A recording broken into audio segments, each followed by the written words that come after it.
p.m. here in Western Washington. I'd like to call to order for our regular council meeting at 6 p.m.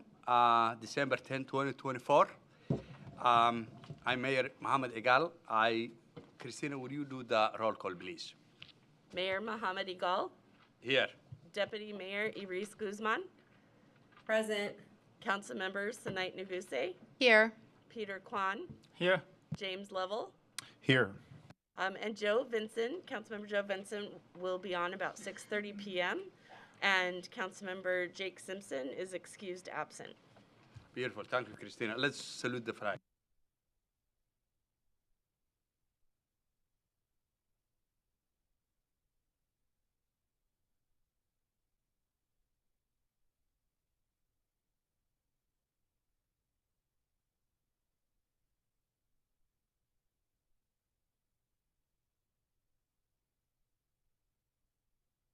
I will make a brief statement which says that this meeting will be conducted in hybrid format with in-person and remote option for participation. The meeting will be broadcast on CTV Government Access Comcast Channel 21 and is live streaming on the city website. The next item in the agenda is public comments. And we do have few public comments. I will start the first public comment. I don't have you, Mr. Errol, in my, okay, it's coming here in person? Yeah, you got him up there. So, okay, And I got, all right. And a group, I 10 got minutes. it, I got it. Beautiful. Next, you are speaking group. Next, 10 Yep, minutes. 10 is all minutes. yours. Thank you, sir. We'll start off the evening right. Earl Gibson, SeaTac. I'm going to talk to you about Agenda Bill 6450, the comp plan, envision, whatever you want to call it. Most of these massive comp plan changes were dictated by the new state laws and new county planning policies, which intentionally damage our city, its residents, and an already failing school district. This is accomplished by creating increased density, usurping property rights, and creating urban villages, or using the 60s term, projects within our city limits and light rail stations. We talk about displacement in these comp plans. Displacement is a politically correct word for kicked out. Whether you were forced out, taxed out, or physically removed, you are now displaced, to make it sound nicer than it is. Chapters of the comp plan are dedicated to kicking SeaTac residents out of the city and homes justifiably. The Housing Action Plan has a whole chapter on just displacement justification. Insult to injury. Not only are you going to be kicked out by the comp plan policies, the multifamily tax exemptions are going to make you pay the taxes of those doing it and hiding those developers who get the exemption in these new changes. The tax exemption on the consent agenda tonight is the last one the public will see if these changes are ratified. It will be all hidden and done administratively. We already know who's going to be displaced. It will be longtime residents, seniors, longtime homeowners, and those who are just in the way. We already know how some of the council members feel about seniors and retired people.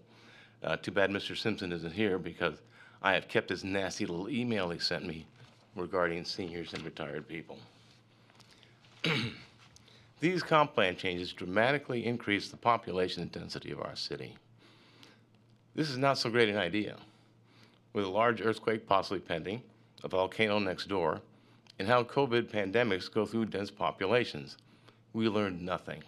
The pandemic of amnesia was soon forgotten. They'll be taking your cars and mobility soon, probably too. We, of course, know public transportation shuts down in emergencies. I can't wait for you to outpedal an earthquake. These changes by the legislature and county planning policies targeted SeaTac and parts of South King County for highly dense and poorly educated underclasses. This has been done before with results known by those behind these changes, and is no different than institutional racism of the past, just with a lot more PowerPoints and sales meetings. Same contents, different wrapper. The social justice and equity advocates seem to be either blind or stupid. Could be both. give them a free Orca card, and they walk away smiling. Our council is now obligated to ratify this garbage because other cities voted to say we had to. I'm sure the legislator and county will take action against us if we don't, such as withhold tax revenue. That's just one of their options. Interpretation of the Revised Code of Washington Growth Management Act allows for actions to be taken against us if we don't ratify this garbage. Ghettos and slums don't just happen. They are intentionally designed and planned. Just like cows, we don't seem to know we are being herded either. Thank you. Thank you, sir. The next person will be Vicky Lockwood.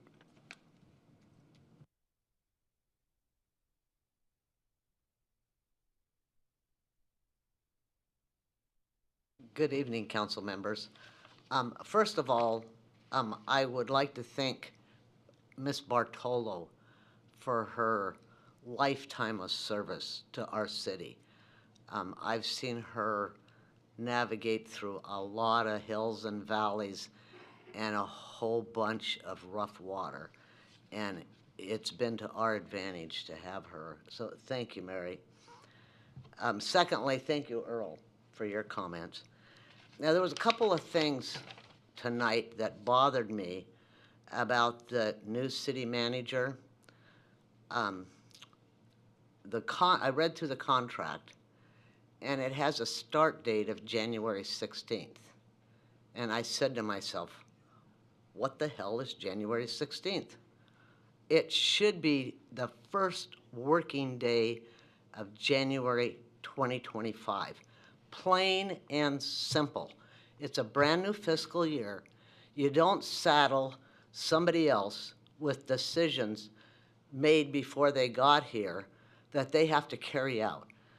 It's a brand new fiscal year. It's a clean cut. You don't change apartments in the middle of the month. You move on the first of the month. It's just a natural segue to bring in a new city manager on January 2nd. The other thing that bothered me was on the agenda, under action items, it says AB 6566, a motion authorizing the city, comma, through the mayor, Mohammed Iqbal, to execute an employment agreement. I'm sorry, but we don't have an elected mayor. We have an appointed mayor. Our mayor is equal to all the other elected council members. He doesn't have any superpowers. The only superpower the mayor has is to lead the meeting. And you could have artificial intelligence read the agenda to lead the meeting. So it's not proper to say through the mayor, Mohammed Iqbal. The motion authorizing the city is via the majority of the council members. Thank you. Thank you very much. The next person will be Mr. Jay Beckering.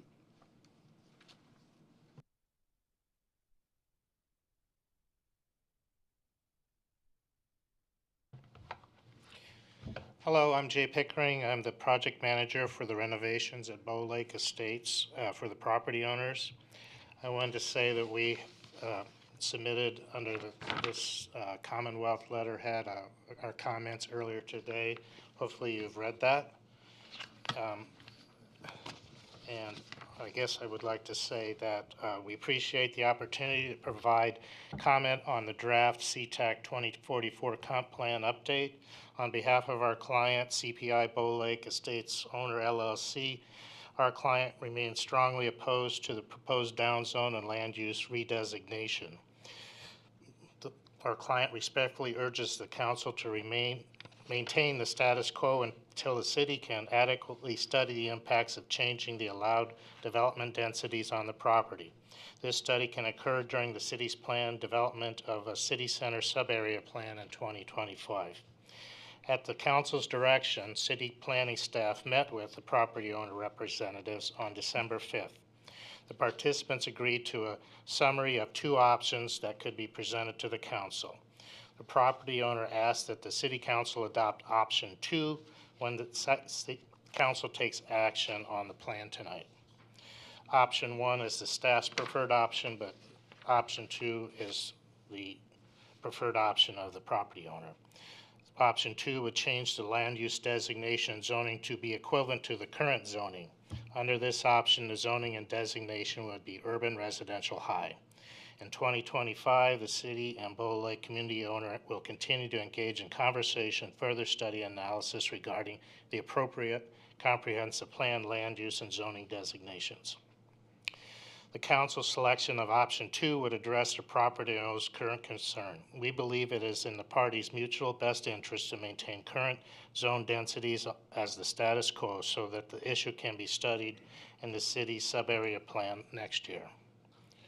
The current comprehensive plan and zoning designation would allow development of approximately 2,200 residential units, with 550 of those units being affordable. The Bow Lake proposal would essentially freeze the maximum number of units on the property to the current 450.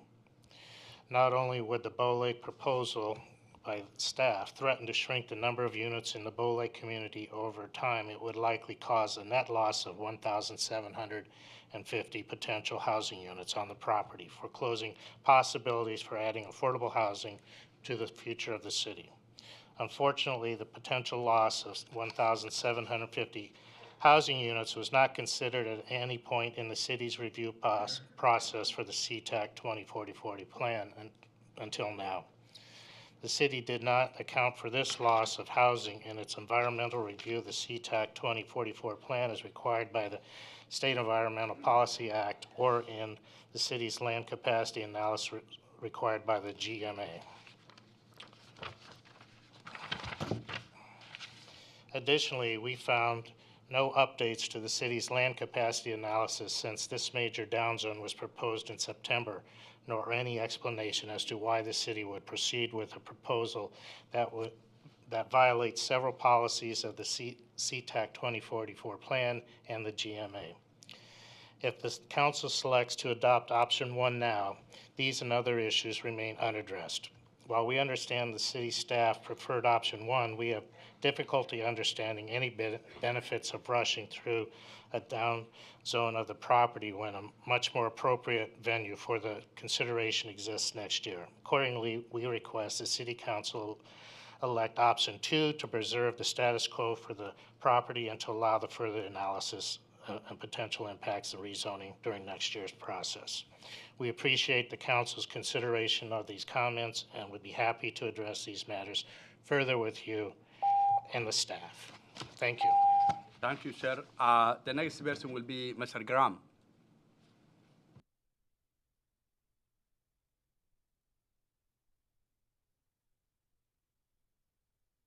Hello, and thanks for consideration of our comments tonight.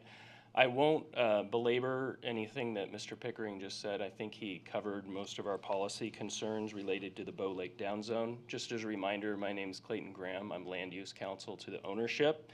I just wanted to highlight for the council, we submitted a couple letters today. We submitted one letter to the city attorney outlining some of the legal concerns we had about the option 1 of the 2 options. We submitted a second letter that Mr. Pickering just summarized for the council. I just wanted to I guess, urge the council to closely consider the contents of those letters before you move forward. We do appreciate the efforts that the city attorney's office and city staff made to meet with us and discuss this with us directly and to boil this down to 2 options. But to be clear, we believe that option 2 is the best path forward. This would give the ownership and the city time to work together under the sub-area planning process to create a sensible approach for this area. And we really don't think that option 1 would be it at this point. So that is really all I have to add for the council tonight. We do appreciate your consideration. Thank you. Thank you, sir. The last person is Mr. Jonathan Young.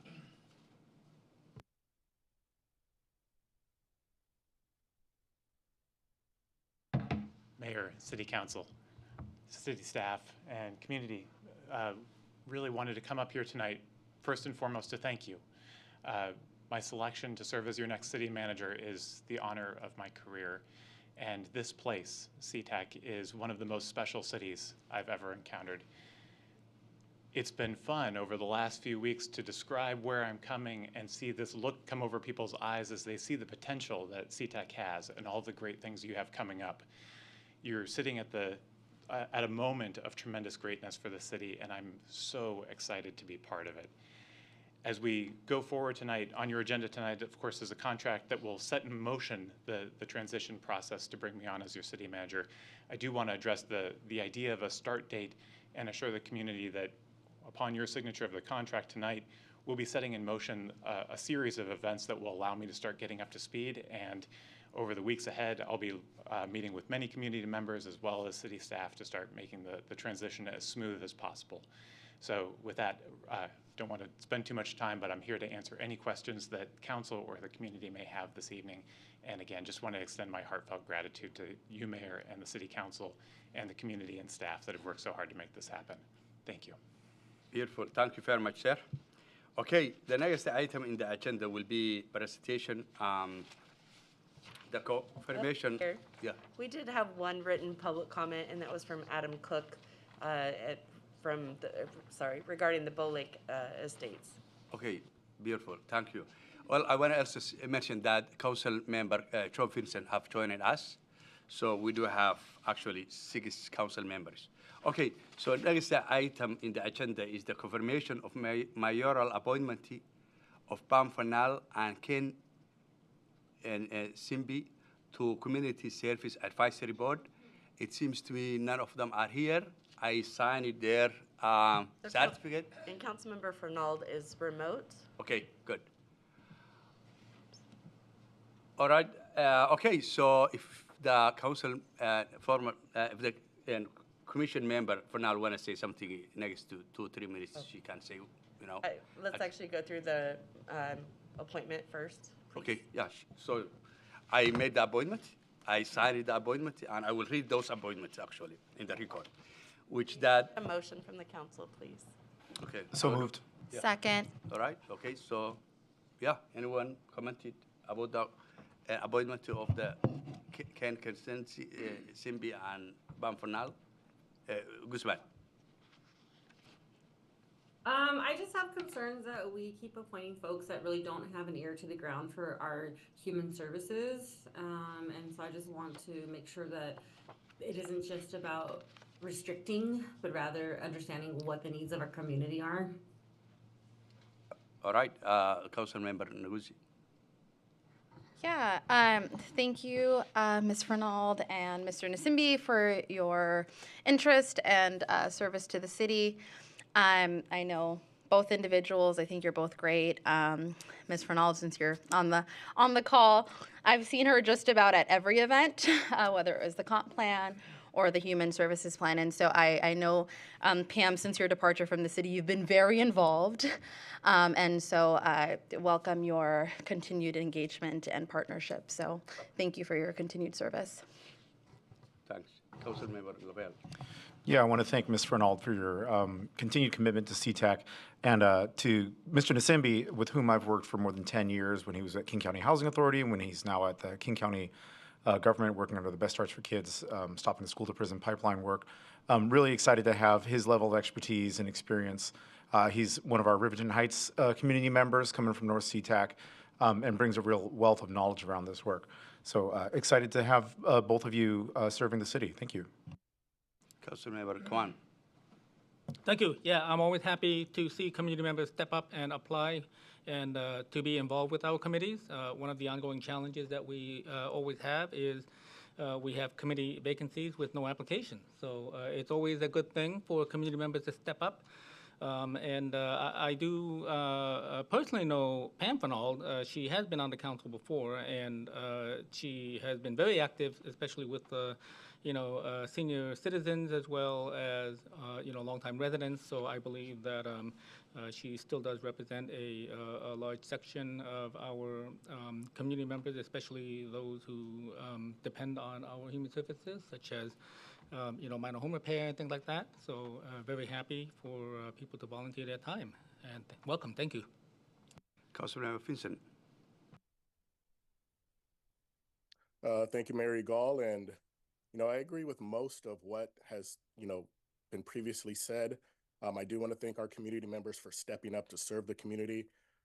Volunteering your time and energy to make a positive impact here in SeaTac is always welcome and well regarded. So thank you. Back to you, Mayor. Okay, I agreed most of what you said. I don't want to say everything you said. I'm now both of them amazing people, actually willing to serve their community. That's good. So welcome both of you, and you will have big responsibilities. So none of them are here. I signed the certificate, and yes. We do need to vote on the Yes. motion, please. So, all right. So those who are in favor say aye. Aye. Aye. Aye. Okay. All right. It seems to me that 6 out of 0. Okay. Did you want to allow her if she wanted a moment to? Yes. You want to say a few words?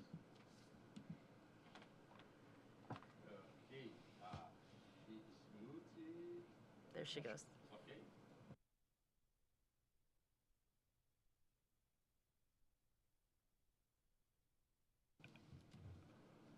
Hi, Bam. You want to say a few words? Can you hear me? Yes. Okay, because I can't tell if I'm. No, I really don't have anything to say that's unusual or whatever. Except I did see the face that Councilmember Guzman made when someone was saying something positive about me. But anyway, I'm glad to be able to be on this Community Services Committee on the other side of it because I know it intimately well from when I was on the council. So I'm happy to be a part of it from the residential view and do what I can to contribute. So that's it, and thank you very much, everyone. All right. Thanks. So it is 6-0. I signed the certificate. We will be mailing to both of them, right? Yep. Okay, good. All right. So the next item in the agenda is the key to the city, to outgoing city attorney Mary Bartolo. This will be 5 minutes introduction by the interim city manager, Kyle Moore. Right, it's a bittersweet moment. We have a lot of people in the crowd today for Mary. She has served the city from September 1993 through December 24, and this is her moment to be presented with the key by the mayor and council, and we will do council comments after the presentation. Beautiful. Mary, it's next for 3-4 minutes. It's all yours if you want to make some comments. Actually, no. You're going to do the presentation first and then council comments, and Okay. then she will give a few comments at the end. Okay. All right. So who will want to make comments? With the pictures. Okay. All right. Okay.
And on top of that, next 3 minutes. Actually, if council would like to make comments first. Okay, do you like to make comments? Okay, Councilmember Nguzi. Okay, sure. I don't have anything prepared, Mary. You got my card. Just sent you love. I just want to thank you. I remember, I was elected back in 2020 and just coming on. I remember Carl walking me through the halls and just saying, "That's Mary. She's here all the time, day and night." And you're so dedicated to the city. And it's clear, 33 years of service. I remember working very closely and intimately with you on certain things like the camping ordinance. And I just so appreciated just you're willing to listen, to work with me, to teach and guide me through the process as a new council member. And you're all heart. And I love that about you, and I will miss that. You're leaving with a lot of historical knowledge, but I know that you've laid an incredible foundation for our city moving forward. I just wish you all the best. I hope that you and your husband, who is also retired from the city, can continue to go on great adventures with your family, eat good food, travel, do all the things that you definitely deserve to do. So I just thank you, and I wish you all the best, and hope we can stay in touch. Thank you. Councilmember Vincent. Thank you, Mary Gall. Mary, my apologies that I could not be there in person to celebrate you. 32 years of service to our community is an incredible achievement, lifetime achievement, some will say. I do want to recognize that your dedication will have such a lasting impact for the residents and the community here in SeaTac. I will share that, as a newly elected official, I've personally appreciated your guidance and support. The resolution for the flock camera system, I think your guidance there was just instrumental, and it's something that I will truly miss. So Mary, thank you for your service. Thank you. Councilmember and Lavelle. Good evening, Mary. So if you had been working kind of a standard 2080 every year for 33 years, you'd be over 68,000 hours of service to the city of SeaTac. And from what I've seen over the last 2,000 or so of those hours, you are working far more than 2080. You're working more than 40 hours a week. You're putting every ounce into your job. You're responding to questions. Typically, if I'm getting a call after 5 p.m., it's your number that I'm picking up from. And you never let go of, if I ask a question, you will make sure that you chase it down until you get an answer. And you say, I'll have these messages that I get on a Saturday morning because Mary called me at 9:30 the night before saying, I finally got the answer you were looking for on this. Here's how the Supreme Court's interpreting this, and here's what I think the impact will be to SeaTac. Now, I've called 17 other people, 3 of whom live out of the country, so there was a time zone I had to match. I mean, it's really this kind of, this focus and this dedication to getting an answer to questions is something that has enriched our city. And it's, as Councilmember Vincent said, though it's only been the last 2,000 of those 68,000 plus hours that I've gotten to work with you, it's been really important for me as a city council person to have your guidance as we've onboarded to help understand what the city's currently doing, and more importantly, even just in the last weeks and months, as we've known that your time at the city was coming to a close, you've been focused on how can we get the city ready for whatever's coming next. So thank you very much. Thank you. Councilmember Kwan. Thank you. So when I was newly elected, in 2016, I had a lot of questions, mostly legal questions, related to, everything, city and policy and all kinds of stuff. It was exhausting. And so one of the things that I tried to do over the years is I would attend, training in order to try to learn on my own. And I have been to multiple, I would say 4 or 5 by now, different legal-related training specifically designed for elected officials, like Elected Officials 101 and stuff like that. And the instructors there, provide legal guidance and stuff like that. And they're all lawyers, and some of them are lawyers in other cities. Many of them are. And when they noticed that I'm in SeaTac, they said, "Oh, your city attorney, Mary, is an amazing resource. She is really great." And so that's when I first knew that, our city attorney had very high respect from her peers. And so I also would stop by, we have jobs, and I get off work, and I would come here after work, hit rush hour, and I get here 6, sometimes 7 p.m. To check my mailbox and stuff like that. And City Hall would be empty, but Mary would be here. And I was like, wow, she really does work late sometimes. And so it's very hardworking. She provided a lot of valuable legal advice and guidance over the years.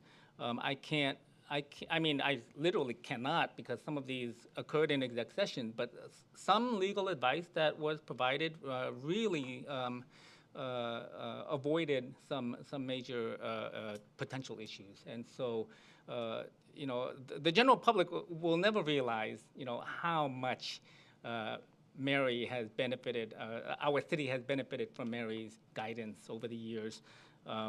And on top of that, when council are considering crafting, policies and strategies and things like that, and a lot of it is legal, Mary has provided exceptional support and has been a great resource for that as well. So research skills are exceptional. Most of all, she has an unwavering moral compass, because, sometimes I'll come up with crazy ideas, and she's like, okay, you can't do that. And so keeps us in line. So I'm very, very sad to see you leave. And I think that we're losing another exceptional resource for our city. But I know that wherever you go, you will excel. So sorry to see you go, and glad to see you again. Thank you. Thanks. Deputy Mayor. Hey, I had a chance to talk to you the other day, so I'm glad that we had an opportunity to speak one-on-one in private, and I'm definitely going to miss you. You're, what everyone said, someone that has this just like deep knowledge and foundation of expertise. Also, I think you and I, over the last couple of years, have been able to really connect and share funny stories, and really just, see each other for the humans that we are, and then also just like the kind-heartedness that I felt that you've brought to the job. And so I'm definitely going to miss seeing you, but I really am excited that you're going to go off hopefully to bigger and better things, and you'll be able to enjoy time with your family, your spouse, etc. We all dream of retirement one day, so it's really cool to see it happen. Thank you so much. Everything.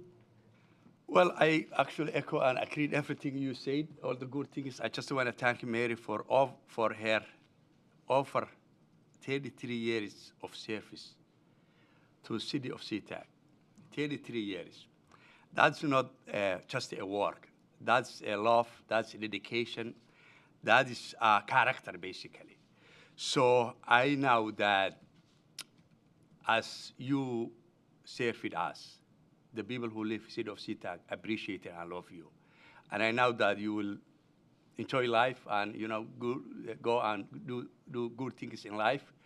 But SeaTac is in debt of you, really. 33 years. We are what? 33 years? We were in city for 33 years.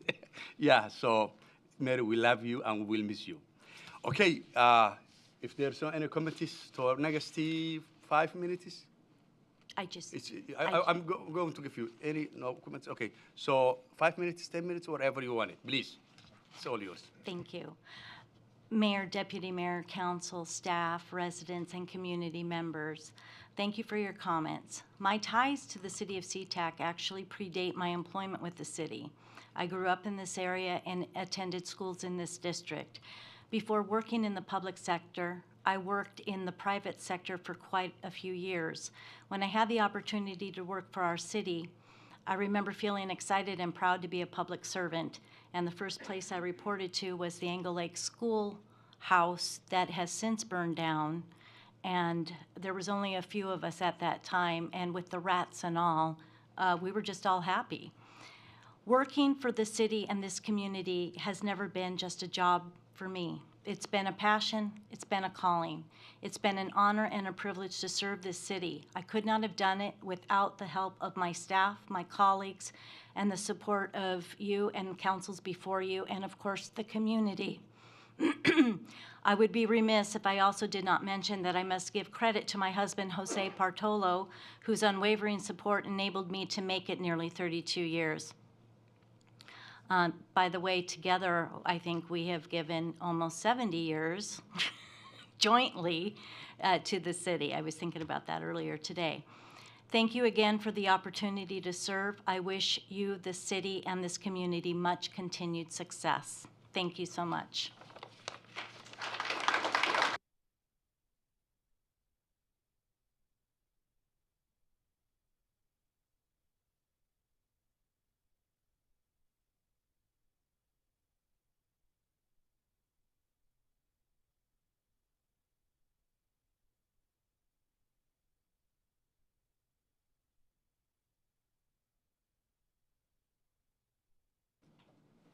Okay, the next item in the agenda is Board of Seattle Sustainable Airport Master Plan environmental review briefing. That will be 30 minutes.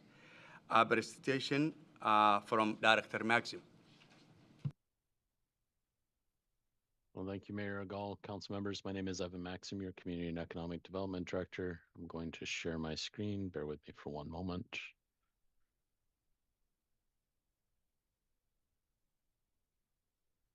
Oh, there it is.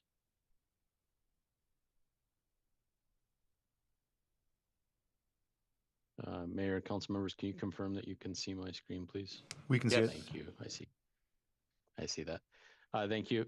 So this evening, I'd really like to provide the City Council with a brief update around the SEA, the Airport's Sustainable Airport Master Plan, known as SAMP, and their environmental review process here.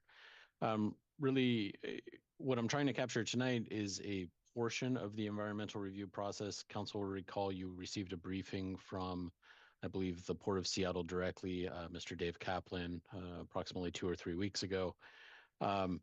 This is a period in the process where the FAA and the cities and the community at large are commenting on an environmental assessment related to the Sustainable Airport Master Plan.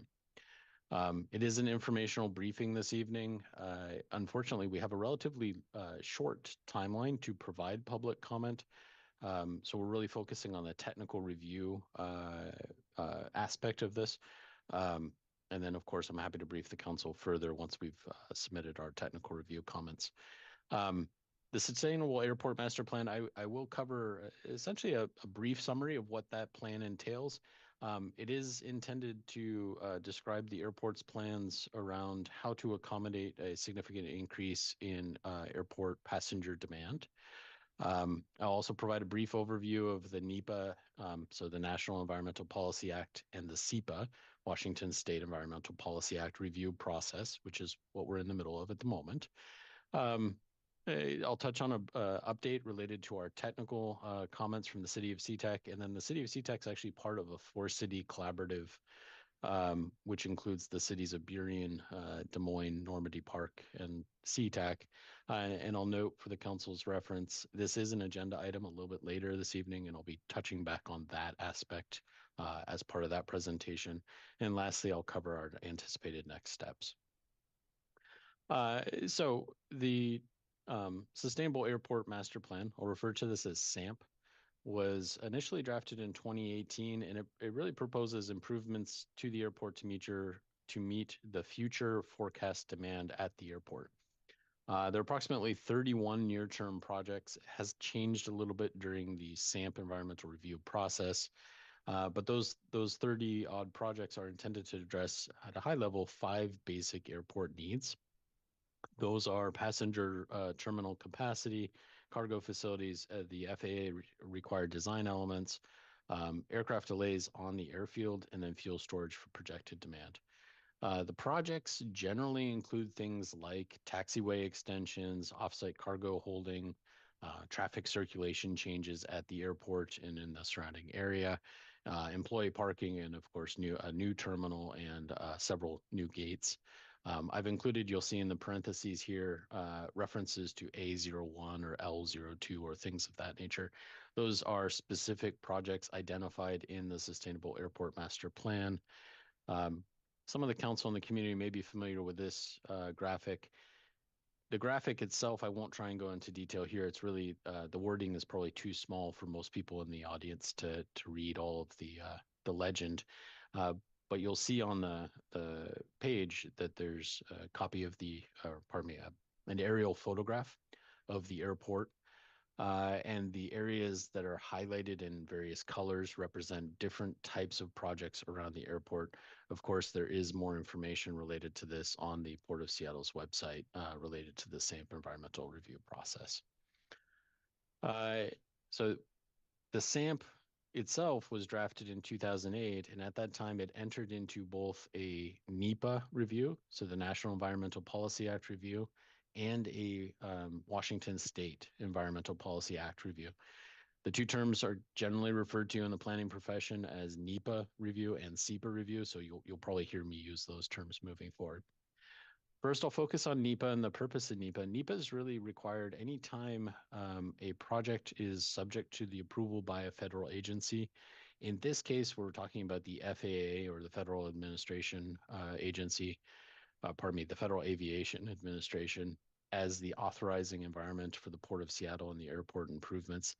That is the basis for the NEPA review. Recall there's also federal funding that goes into the airport renovations. The purpose of the NEPA review, it's very straightforward. It is to evaluate the project and determine whether it will potentially result in negative impacts to the environment. And when we say negative impacts, we're really looking at negative significant impacts that warrant mitigation through the approval process. And if there are potential negative environmental impacts, the NEPA review process is supposed to evaluate whether or not there are any alternative design elements to the project that could reduce the impact, or identify mitigation to reduce the impact on the community and to the environment itself. The scope of the NEPA review is established largely by the federal government, and it's informed by the Council of Environmental Quality. This is a federal agency that's responsible for assisting all federal agencies in the implementation of NEPA. CEQ is the acronym there, and I apologize again, Council. There are a lot of acronyms here. CEQ adopts both guidelines and regulations, and the regulations are relevant here in a moment, and I'll expand. But generally speaking, when we're talking about evaluating impacts, you'll see on the screen a fairly long list of environmental aspects where we could see an impact.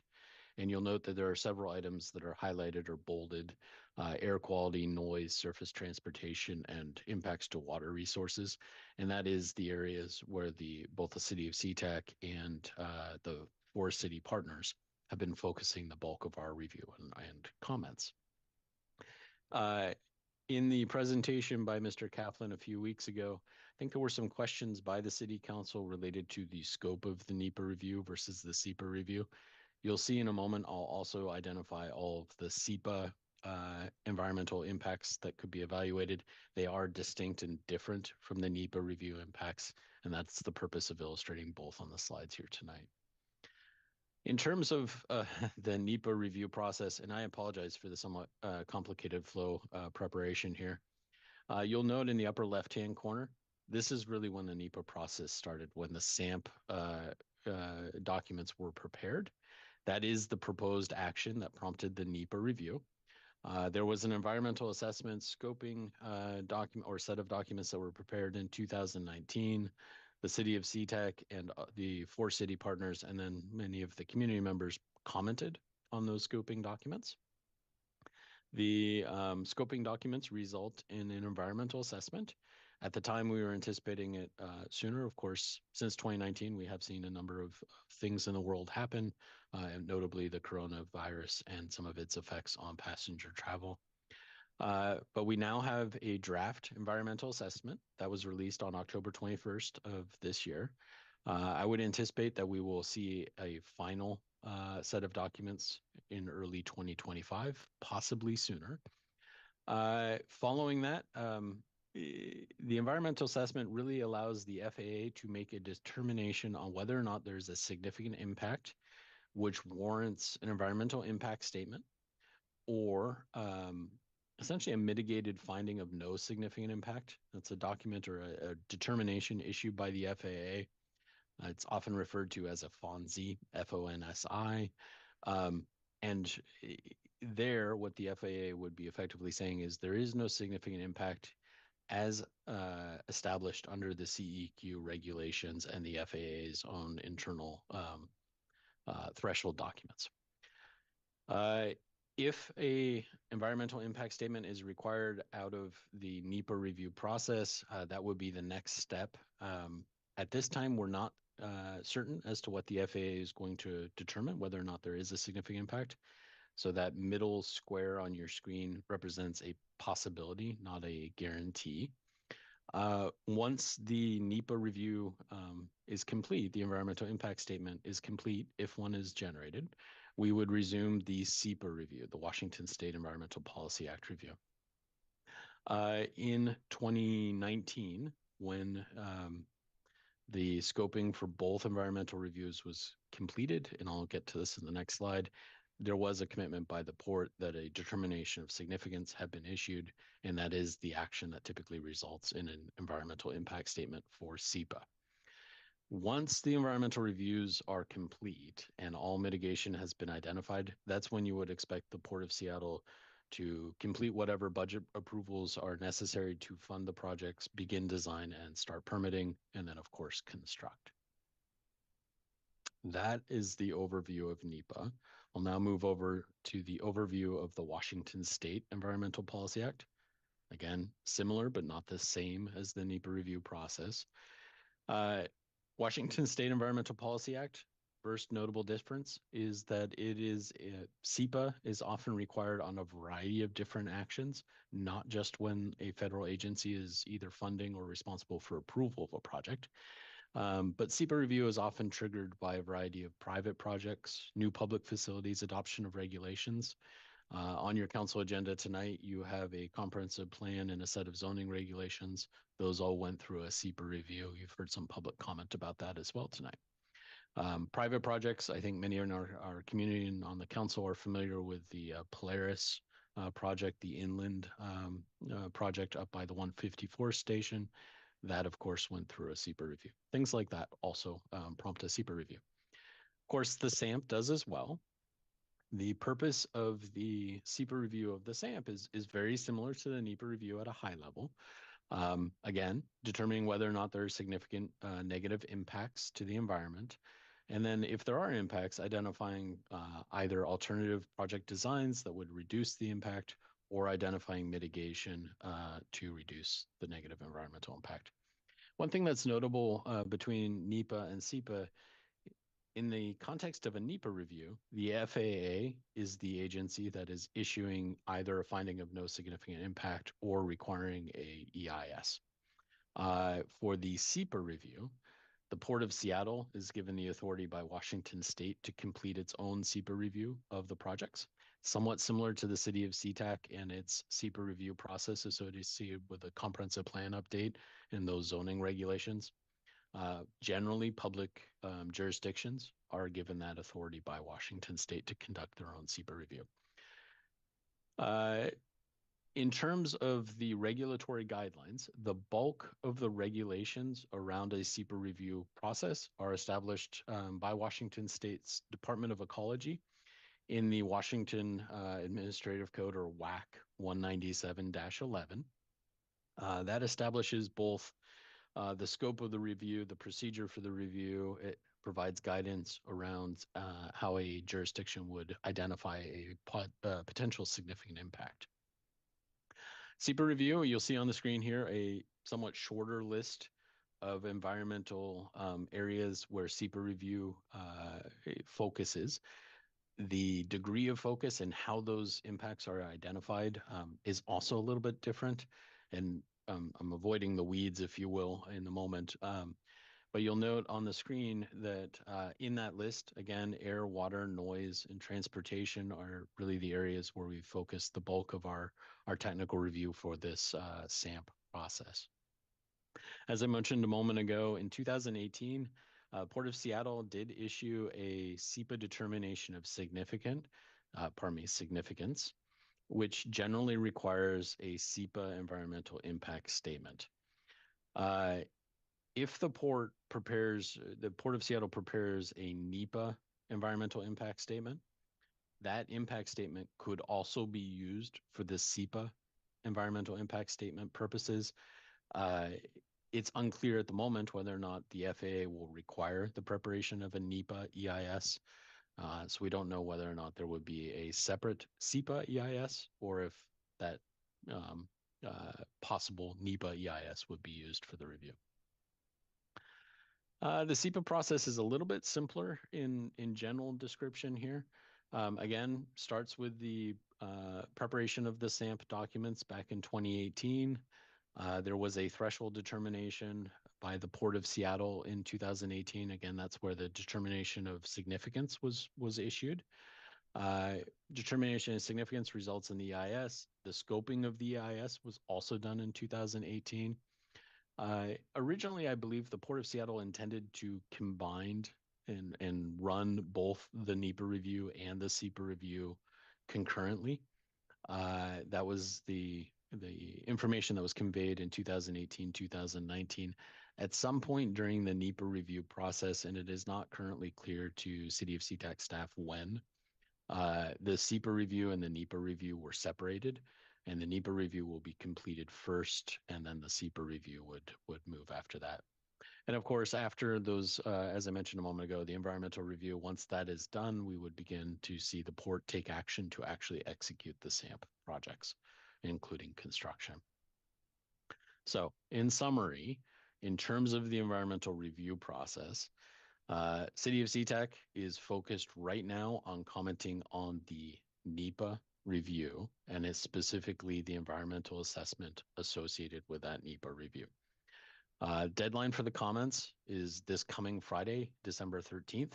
It was originally December 5th, which would have been last Thursday. At the request of a number of different groups, including the City of SeaTac and our partner cities, the FAA did extend the deadline by 8 additional days to December 13th. The SEPA review, as I mentioned a moment ago, that was placed on hold during the NEPA review process by the FAA. Port of Seattle, I think, has even in their last presentation to you indicated that they will resume the SEPA review once the NEPA review is complete. As I mentioned a moment ago, there is a commitment for the SEPA EIS. The timeline for the SEPA review and environmental impact statement is unclear at this point. We are not commenting on that at the moment because we are waiting on the issuance of the NEPA review. So shifting now to what the jurisdictions have said relative to SEPA and NEPA to the FAA and the Port of Seattle. In 2018, the cities of SeaTac, Des Moines, Burien, and Normandy Park worked together through an intra-local agreement to hire a consultant agency to jointly comment on the scope of the NEPA and the SEPA reviews. SeaTac, along with the other jurisdictions, also provided SeaTac specific comments in the case of the city of SeaTac, Des Moines specific comments in the case of the city of Des Moines, for example. Those letters at that time are included in your packet as attachments to this agenda bill. In general terms, and I'm heavily summarizing just for time this evening, those letters focused on maybe 8 distinct comment or subject areas. The first is really when we're evaluating impacts, identifying what the baseline level of growth at the airport was in terms of then forecasting future growth. So we're accounting for a delta in terms of the population traveling through the airline and how that would affect various impacts to the environment. That was the first focus, both in SeaTac's letter and in the Four-City letter. The City of SeaTac and the 4 cities really recommended that we start with 2012 as the baseline year rather than 2018. And the thinking there would really be that we want to capture the delta in growth or population movement through the airport that occurred between 2012 and 2018. Second focus of those comment letters was really around the identification in the Sustainable Airport Master Plan. That document primarily focuses on near-term projects, and those projects typically take us through, I believe, 2037. The port has alluded to, and in the Sustainable Airport Master Plan, I think, mentions long-term projects. The environmental review really only focuses on the near-term projects. And when we're identifying impacts and trying to forecast moving forward, we try and identify all of the impacts at the start of the decision-making process to make the best well-informed decisions around mitigation or project design. Other topics included, of course, passenger growth that would result from the international arrivals facility. You may have seen the picture at the start of the PowerPoint deck. That was a picture from the international arrivals facility when it first opened. It is now complete. It was started in 2015 and is not part of the SAMP documents.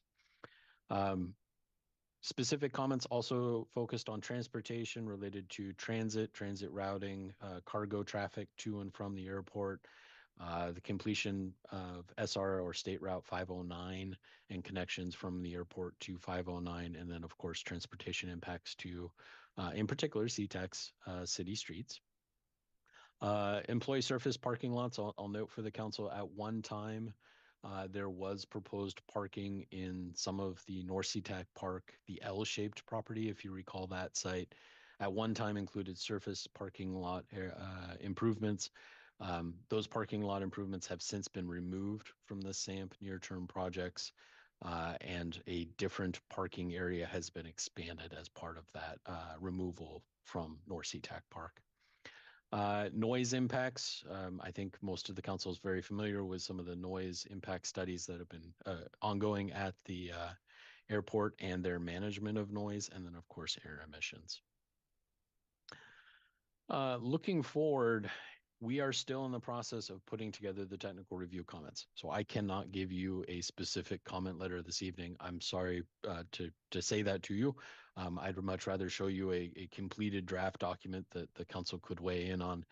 But really the timeline provided by the Port of Seattle and the FAA, primarily the FAA, to provide comments on the environmental assessment has not allowed us to both complete our technical review and put together the review letter and provide it to council for this evening.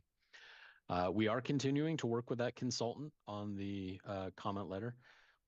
Again, I'll expand a little bit further on the need for the interlocal agreement update a little bit later this evening. But we are still coordinating with that consultant for the NEPA review, and we plan on using that consultant as we engage in the SEPA review process a little bit later into 2025. A new item has come onto our radar. Really, as you can see on the screen, it showed up on November 12th of 2024.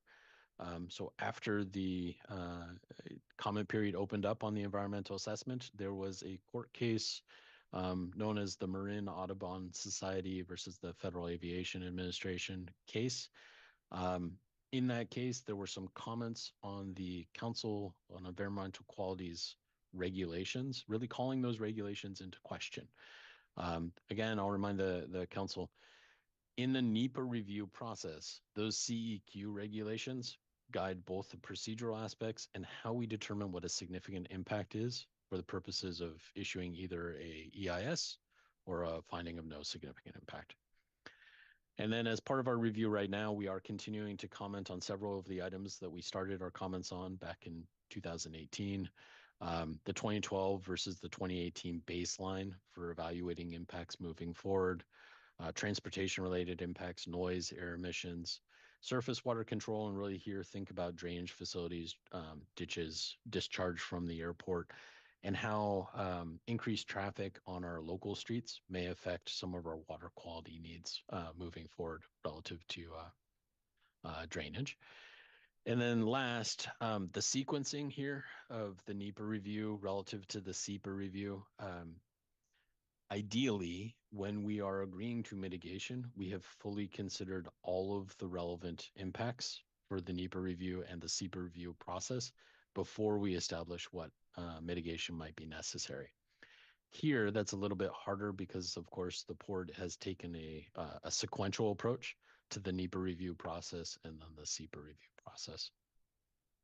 Looking forward in terms of next steps, we are on track to generate comment letters to the Port of Seattle and the FAA by this coming Friday.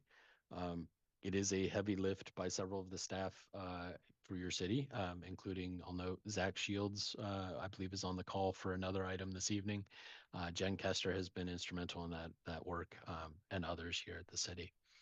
We anticipate at the moment that sometime between December 14th and early Q1 of 2025, and I suspect it will be early Q1 of 2025, the FAA will make their determination relative to the NEPA review, whether or not either a FONSI will be issued or requiring an environmental impact statement.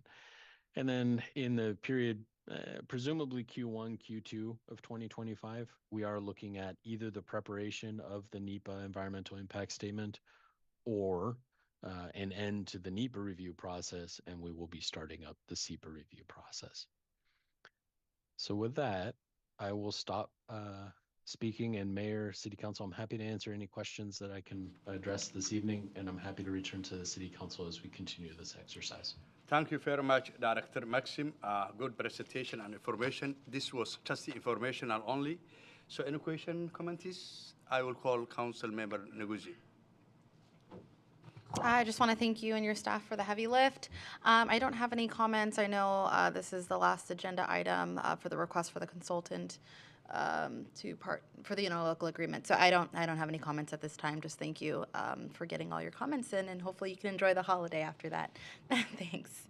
Mr. Kwan. Thank you. Oh boy. So we're running out of time, obviously. The deadline for public comment on this is this Friday the 13th. And so we've got literally like two and a half days left here. So I just wanted to confirm, and Evan, correct me if I'm wrong, during this public comment process, the port and or the FAA, at the end of the day, after comment period closes, they must respond to or address every concern or issue that has been raised, right? In some format or another. So the FAA is obligated to review the public comment, including the comment from the cities, and determine whether or not it affects their determination of either requiring an EIS or the FONSI. Whether or not they will provide a direct response to every public comment submitted, frankly, Councilmember, I think it's unlikely, but they could. Okay.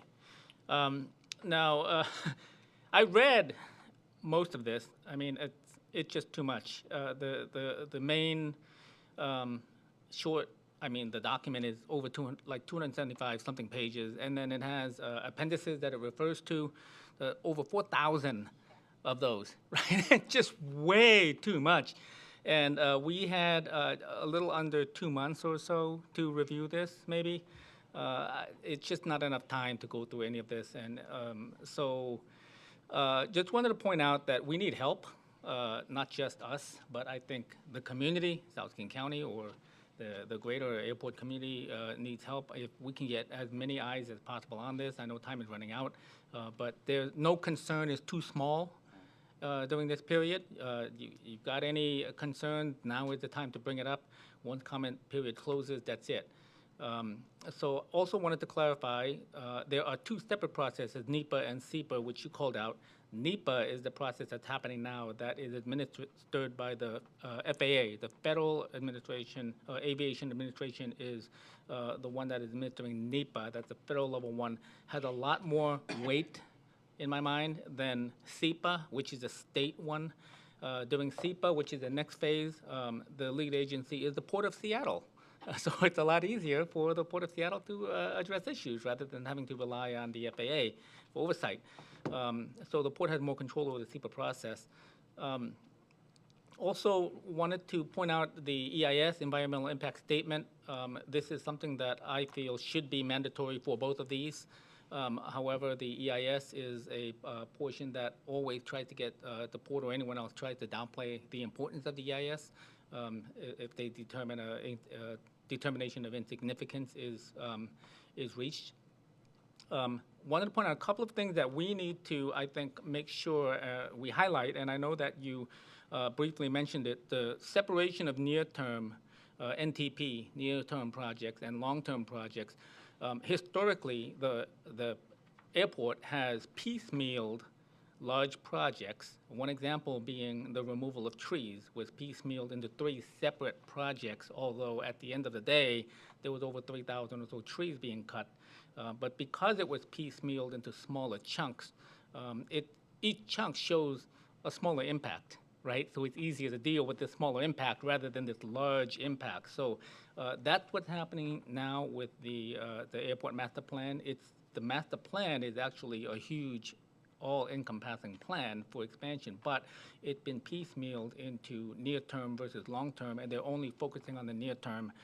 In my mind, both must be considered for the entire overall impact, including cumulative effects of the entire project. I think that's critical. I think it's a mistake that they're only focusing on one portion of it. And also, there is a section on air emissions, and I've already had this conversation with with Evan about this, but the air emissions in the SEPA uses the Puget Sound Clean Air Agency's values, which is for all of Puget Sound, right? Now, we know that more recently, the city and the surrounding airport cities paid for, and the state also paid for, a specific airport communities recent area study, which was the UW study. And they're not including that as part of this NEPA process. I believe that's a mistake. Why? Because the airport communities are the ones that get more impacted, as shown by the UW study. So I think that is a critical missing piece of information that needs to be included in NEPA. And again, we only have 2 days, so I hope we can get these concerns addressed by Friday. Thank you. Thank you. Councilman Rafael. Yeah, thank you, Director Maxim. And thank you, Councilmember Kwan, for highlighting some areas that I think are definitely need more attention, particularly the study by UW for the airport communities. We worked with our state reps to make sure that was funded and to make sure that we're taking care of our communities. I really like to see us having that included. If there's any effort around that, feel free, Councilmember Kwan, to reach out, and I'm happy to add my voice to the chorus around that. I don't have anything specific other than what's already been brought up. I'm gonna leave some time on my calendar the next 2 days to make sure that I can get comments in before the Friday deadline. Thank you. Thank you, Councilman. Councilman Vincent.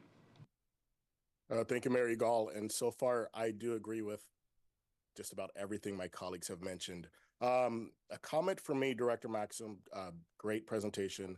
I do understand that we're on a tight timeline and we will not have enough time for council comments on the draft letter before it's submitted. But my comments for staff regarding this is, for future reviews like this, I would strongly prefer that to see a draft circulated and to council in advance, even if the time is limited, like this instance here. But I think having the opportunity for council to provide input or at least review the letter before submission would just be instrumental going forward.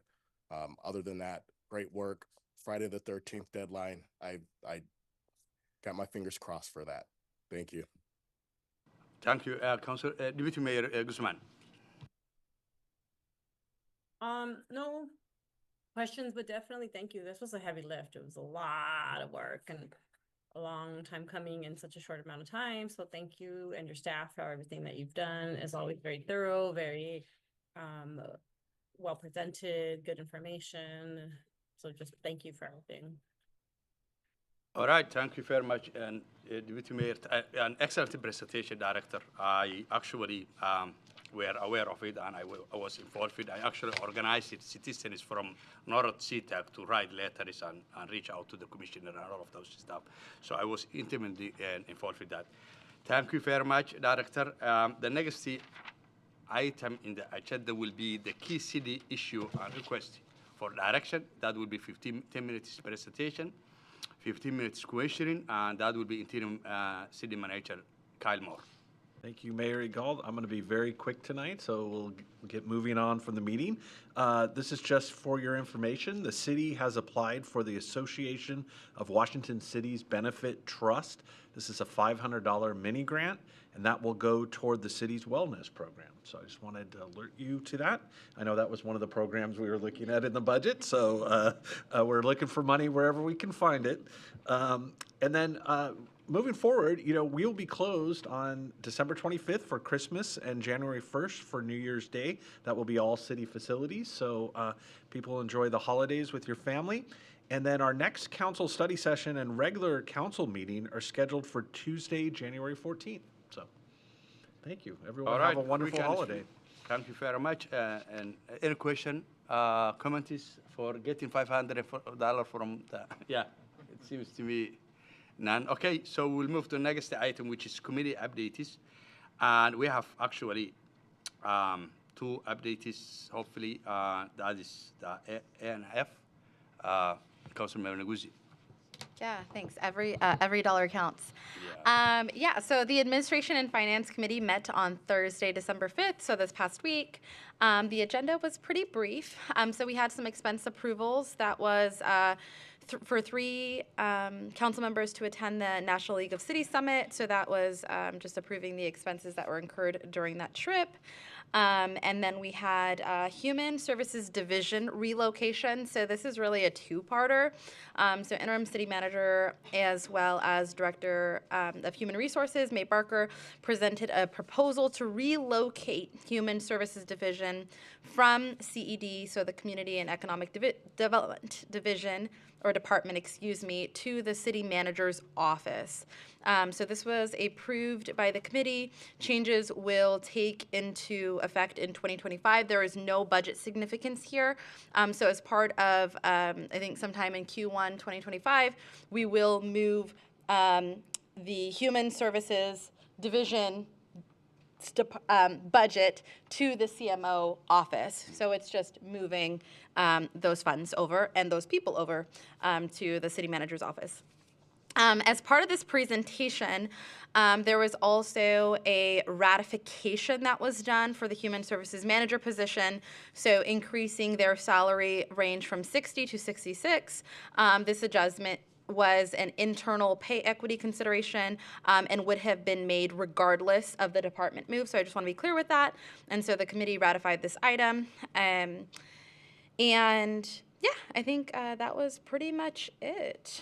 We did also, I will add that we did ask staff to come up with a work plan, a Human Services Division work plan. So I'm looking at our incoming city manager as I'm saying this. And so we wanted to see a work plan and understand what services and which people are impacted, right? What is the organizational structure going to look within the CMO's office? So that is all. Thank you. Good. Thank you very much. The next committee update is from Councilmember Vincent, Public Safety and Justice. Hey, thank you, Mayor. And this update's actually for the Highline Forum. So, Okay, yes, please go ahead. Yeah, thank you. So the city of SeaTac hosted the final Highline Forum of 2024. This bi-monthly meeting filled with regional stakeholders focused on two key themes. The first being childcare, and the second being the Sustainable Airport Master Plan, which we've already discussed here.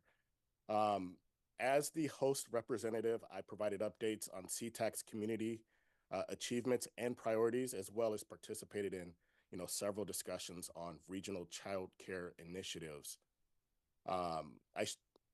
Just looking at my notes here. I briefly shared updates on our city's key projects, including affordable housing developments. I talked about the Mercy Housing at Engle Lake Station, the Amelia on 30th Avenue South, and the Symbolic Apartments, which recently broke ground, featuring both market rate and affordable housing. I also shared updates on community investments. So we talked about the completion of the sidewalk project at River Ridge and other connections to the Link Light Rail Station. We also shared our pilot farmers market in partnership with the African Community Housing Development. shared some photos about that. We also shared public safety enhancements. I talked about opening the new police storefront at the Polaris Apartments and launching the Business Watch program. Also how SeaTac has hired its first mental health professional to assist with behavioral calls, just strengthening our community-oriented policing approach there. And lastly, I shared on our support for the asylum seekers. I shared that SeaTac was the only city in the state to secure funds from the Washington State Office of Refugees and Immigrant Affairs, allowing us to provide emergency housing in partnership with the Congolese Integration Network, which is based right here in SeaTac. I will forward the presentations from the other cities to my colleagues, but I'm also happy to take any questions you guys may have. Beautiful. Thank you very much, Councilmember Vincent. Councilmember Juan. Thank you. I just had one quick meeting. So last Wednesday, the 4th, the Sound Cities Association had a business meeting at the Renton Pavilion, and it was just an administrative process. Every year we have to just approve the budget, and so everybody unanimously approved the budget. That was it. We do have a next meeting coming up this Thursday, December 12th, where we will be voting on board members for SCA for South Valley, and also discussing upcoming city priorities for 2025. So if anybody has any concerns about for 2025 that you think we should pursue, please let me know. It's not going to be finalized then, but the discussion is beginning now. So that's all I have. Thank you. Beautiful. Thank you very much. Council, okay, actually, we don't have any other updates. Do you have any updates, Deputy Mayor? Okay, okay, good, very good. So that's the committee updates. I don't have it actually, any updates my side. Okay, the consent agenda. Christina, it's all yours. We have one item. It was reviewed at the November 21st Planning and Economic Development Committee meeting. Agenda Bill number 6544, a resolution authorizing the city manager to execute a multifamily tax exemption agreement with Symbolic Properties, LLC, related to the proposed Symbolic Properties Phase 1 site. Okay. Do I have a motion to accept it, consent agenda as presented? I move that we accept the consent agenda as presented. Do I have second? Second. Okay, we have second.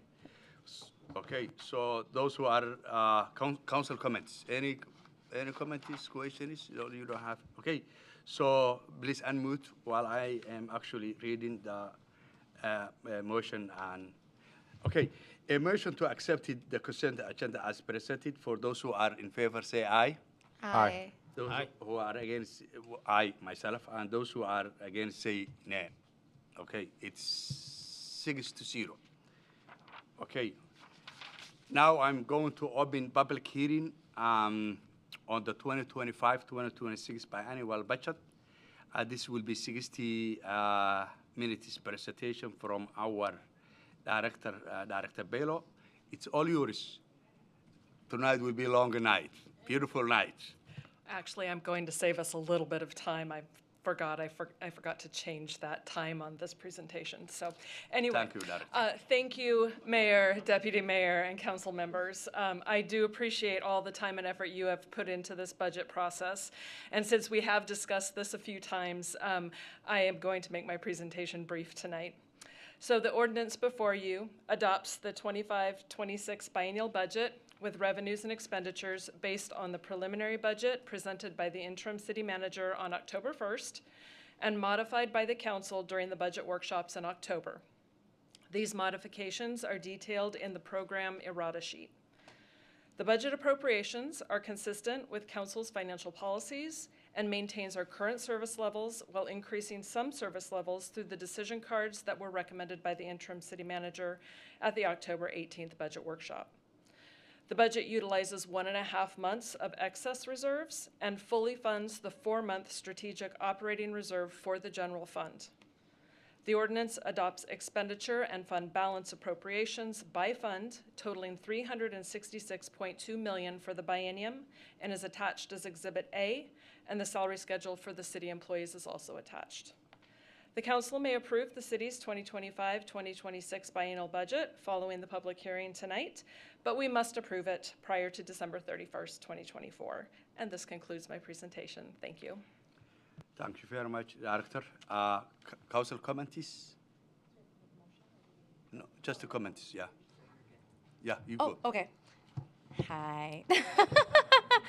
We're finally here. So I'm going to start with gratitude. So I just want to express my gratitude to Director Pilo, the department directors, interim city manager, for all your hard work on this biennial budget. I think this is my second or third process, maybe. And I feel like this was the most challenging. We made lots of requests. We added budget workshops, asked many, many questions.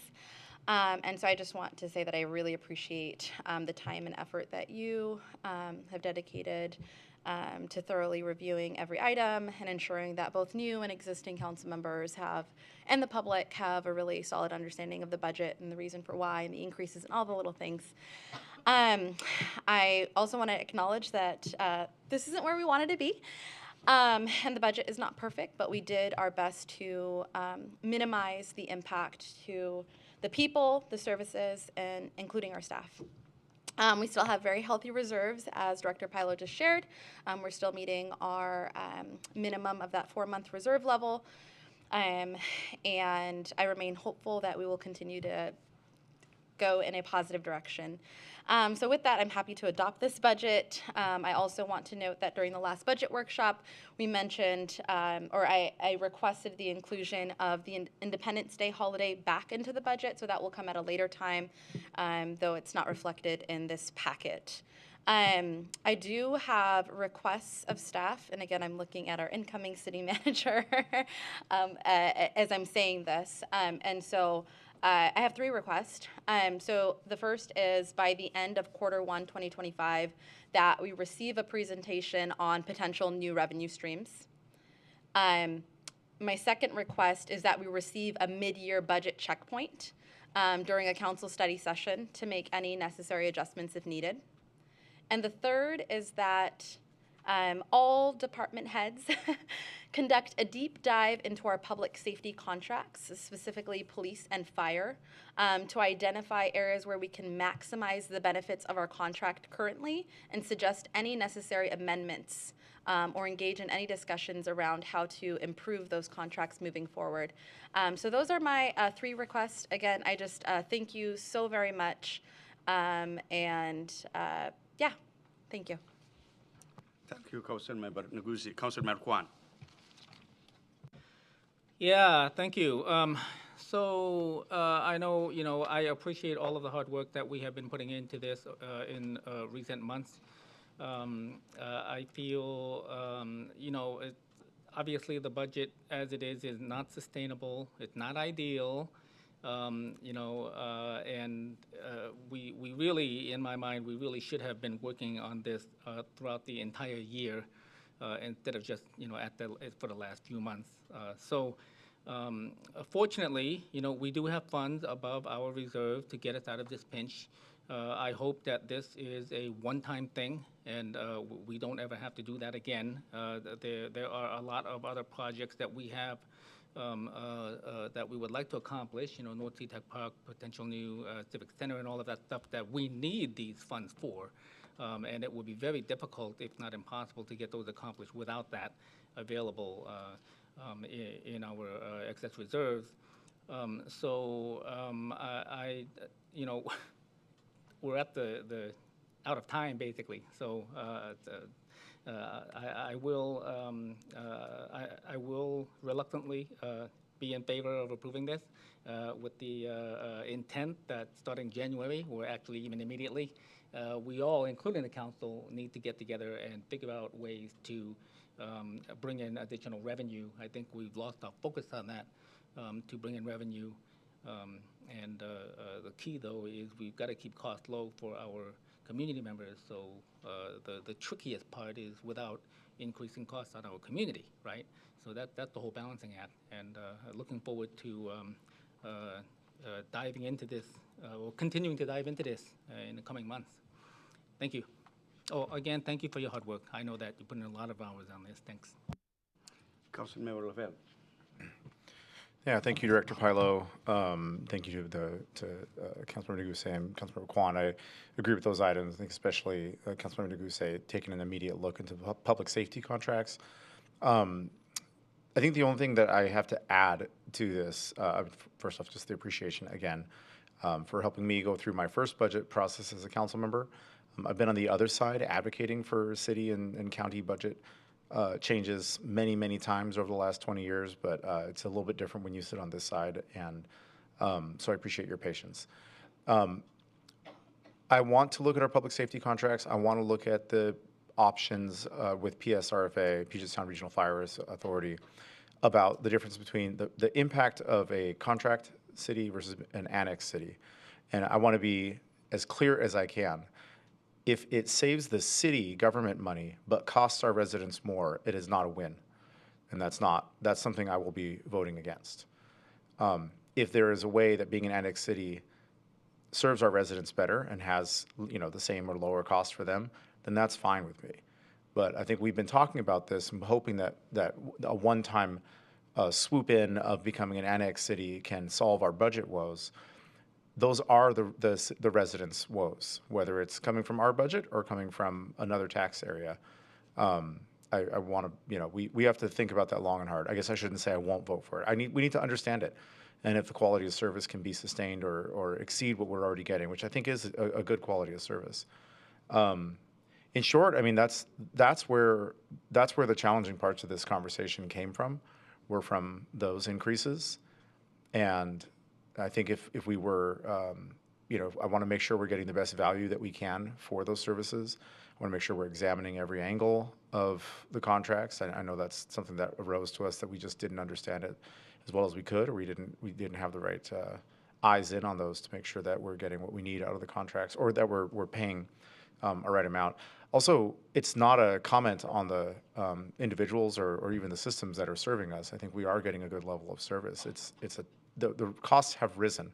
Wildfire mitigation has changed the way the state, lots of municipalities are looking at budgets, especially with the Regional Fire Authority. So I do think we need to look at revenue, not just overall. I agree, we want to look at different ways that we can have progressive revenue that supports our city, but we also need to look at ways that the state can, this is a statewide crisis around public safety, the first responder support. So I will be happy as we go into a funding biennium with the state government to go to the legislature and talk about this, ask questions about it as, I guess, interim city manager Moore. This is very much an area of expertise of yours. As you see things popping up over the next couple weeks even, let us know where we can start making our voice heard, and to your staff one more time. Thank you for all the hard work. I'll be supporting the budget today. Thank you. Councilmember Vincent. Thank you, Mayor Gall. I'll start by expressing my full support for the proposed budget here. And just as a newly elected council member, I deeply appreciate the hard work and dedication that went into its preparation. Director Pilo, city staff, you guys have been incredible and very responsive to my requests and questions, especially in organizing the last-minute additional budget workshop, which I found invaluable. So thank you for that. My only request moving forward is that if it's possible for us to start the budget preparation process earlier, just to allow us more time to strategize. I do support the previous request by Councilmember Neguse, and I share the sentiments of Councilmember Kwan as well. But I think if we can implement that going forward, we will be in a much better space.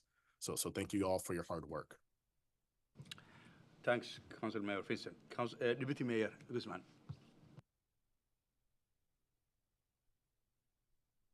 So the tough part about going second to last is everyone's already said mostly everything. that I might have wanted to say or even ask questions. The one thing I do want to add though, and I feel like we didn't get a chance to get to it, so for the next budget cycle, is talking about revenue, because that was one of the last slides that we had at one of our last budget meetings, or maybe it was like that Friday one, and we never got to it. And so I just want to put it out there that we as a council didn't allow for that conversation to happen. And that's why we are looking at the situation that we're looking, because we didn't discuss what was going to keep us moving forward as a city. We're only talking about the deficit and we're not talking about revenue. And so that needs to happen. And I'm wondering if then maybe for the next budget cycle, that's put in somewhere earlier so that we don't get sidetracked or get lost like in the minutia the way we did the last time. So that's on us. I'm not putting that back on staff at all. I'm just saying for us to keep that in mind. Thank you. Thank you, Deputy Mayor. Well, I agreed almost everything that you have said. You see, you even spoke before me, Deputy Mayor. There is a cost of being Deputy Mayor, so, you know, we speak last. Well, I want to say that good work, universally gratitude for your hard work, you and your staff, Director Bailo. I share with, I want to mention what Councilmember Kwan said, that we have to really find a way. That will need political courage. We cannot pay fire and police from our general fund. We have to find other sources. We have to think about the different ways, actually, on how to, you know, the only increase we got is the public safety one. The rest stay below, actually, budget. So that conversation will start soon. How much we raise property tax of SeaTac 2025, 2026? If you general percentage, general. Do you want dollars or percentage? Percentage is good. It was a 0% increase. We levied the amount that we levied last year plus any new construction. So it resulted in a 0% increase the way the math is done by King County. So 0% increase. And I want to tell you one thing. There is a cities, and that's plural, in King County that have increased 52%. 52%. That shows you where we are, you know. So I'm glad where we are. We have, you know, rainy day fund, plus we have extra, plus saving. But as Councilmember Kwan said, that we want to use that money to something else. We don't want to, you know, pay our other obligations. So I will close if there's that portion, and I will entertain the public comment section. We have of this actually biannual budget, and we have one public comment. That will be Mr. Errol Gibson of SeaTac. Yeah. I understand the budget just fine. Things ain't as rosy as it looks. After buying the election, this majority council was elected in 2021 and proceeded to screw up the city finances ever since. From the previous majority council, with Peter Kwan tracking expenses, you were handed not only a balanced budget, but with a $21 million surplus over and above the 4-month reserve requirement in the general fund. Revenues balanced expenses, and all was good with SeaTac's financial world, even through COVID. A little history. The majority council from 2016 to 2021, prior to your election, started with an intentional $2.7 million general fund deficit. This was an act of the outgoing 2015 ousted and bitter majority led by now Representative Mia Gregerson. Their last act was to repeal the utility tax they implemented earlier after the staff already had spent the money. They also granted a 2-year extension to the port in the same meeting on the ILA at the time that was wholly lopsided and costly favoring the port. Peter Kwan and the majority council elected thereafter 2016 to 2021 let us out of the hole with a renegotiated port ILA and responsible spending and hiring leading to the surplus funds which you inherited. No utility tax or rise in property tax has been necessary thereafter. What have you done since? You have added 28 new positions to the city staff with no corresponding revenue for the most part and no reasonable justification of an increased workload. Further, Mayor Gall, who sits on the Regional Fire Board, did not inform the staff or the council in March this year of the 21% increase in the RFA's contract expense, and the council staff spent even more money not knowing this. Finally, in September of this year, did you notice there might be a problem? And you had to use $7.7 million of our reserve funds to pay expenses and recurring costs that you ran up since your election. You've seen the charts and graphs. You know it'll probably get worse. Only now in 2024 do you recognize you can't keep doing this lest the city run out of all fund reserves, forced to reduce staff, and raise taxes. This incompetence and abysmal attitude toward public funds will be your undoing. You could bankrupt a lemonade stand. Thank you, Mr. Gibson. Now I will be closing the public comments at 7:35. So I will be reading the motion on the table. Agenda bill number 6355, ordinance adopting the city's 2025-2026 biannual budget. At the November 26, 2024 regular council meeting, it was moved by council member and second by council member Simpson to pass the agenda bill 6365. It is the motion on the table now. Council discussion ensued during the public hearing, and therefore we just need to vote now. So please unmute while I'm reading this. I was giving you the background of why we are here and why we were not there. So please unmute your mic while I'm reading the motion, which says that agenda bill number 6355, an ordinance adopting the city's 2025-2026 biannual budget. For those who are in favor, say aye. Aye. Aye. Those who are against, say nay. Okay, that will be 6-0. Thank you. Okay, action items. Thank you, Director Bailo. Agenda bill number 6566, a motion authorizing the city through the mayor, Mohammed Igal, to execute an employment agreement with Jonathan Young for the position of Sea-Tac city manager. This will be 15 minutes presentation from Senior Assistant City Attorney Ha. Thank you, Mayor. Next 15 minutes is all you. Mayor, Deputy Mayor, and council members, as you recall, on November 19, 2024, the council voted to authorize the mayor, a city council member, and senior assistant city attorney to negotiate a contract with Jonathan Young to be the new Sea-Tac city manager. I thank the mayor and council member negotiate for their hard work within the last few weeks. This negotiation has been tough because it was with a lawyer. But the parties negotiated in earnest, and the process resulted in a proposed employment agreement, which is before you. The material terms are within the contract unless the council has any questions about the negotiated terms. It is in the best interest of the city for the council to approve the terms and to sign the same agreement effective today, December 10, 2024. Beautiful. Thank you very much, Senior Assistant City Attorney. Okay, Council Member Ngusi, would you like to make a motion? So move. Do I have second? You have a second? Okay. All right. Council discussion. Council Member Ngusi. Okay, sure. I'm excited to support this and welcome you, Jonathan Young, to the city and to serve in this capacity.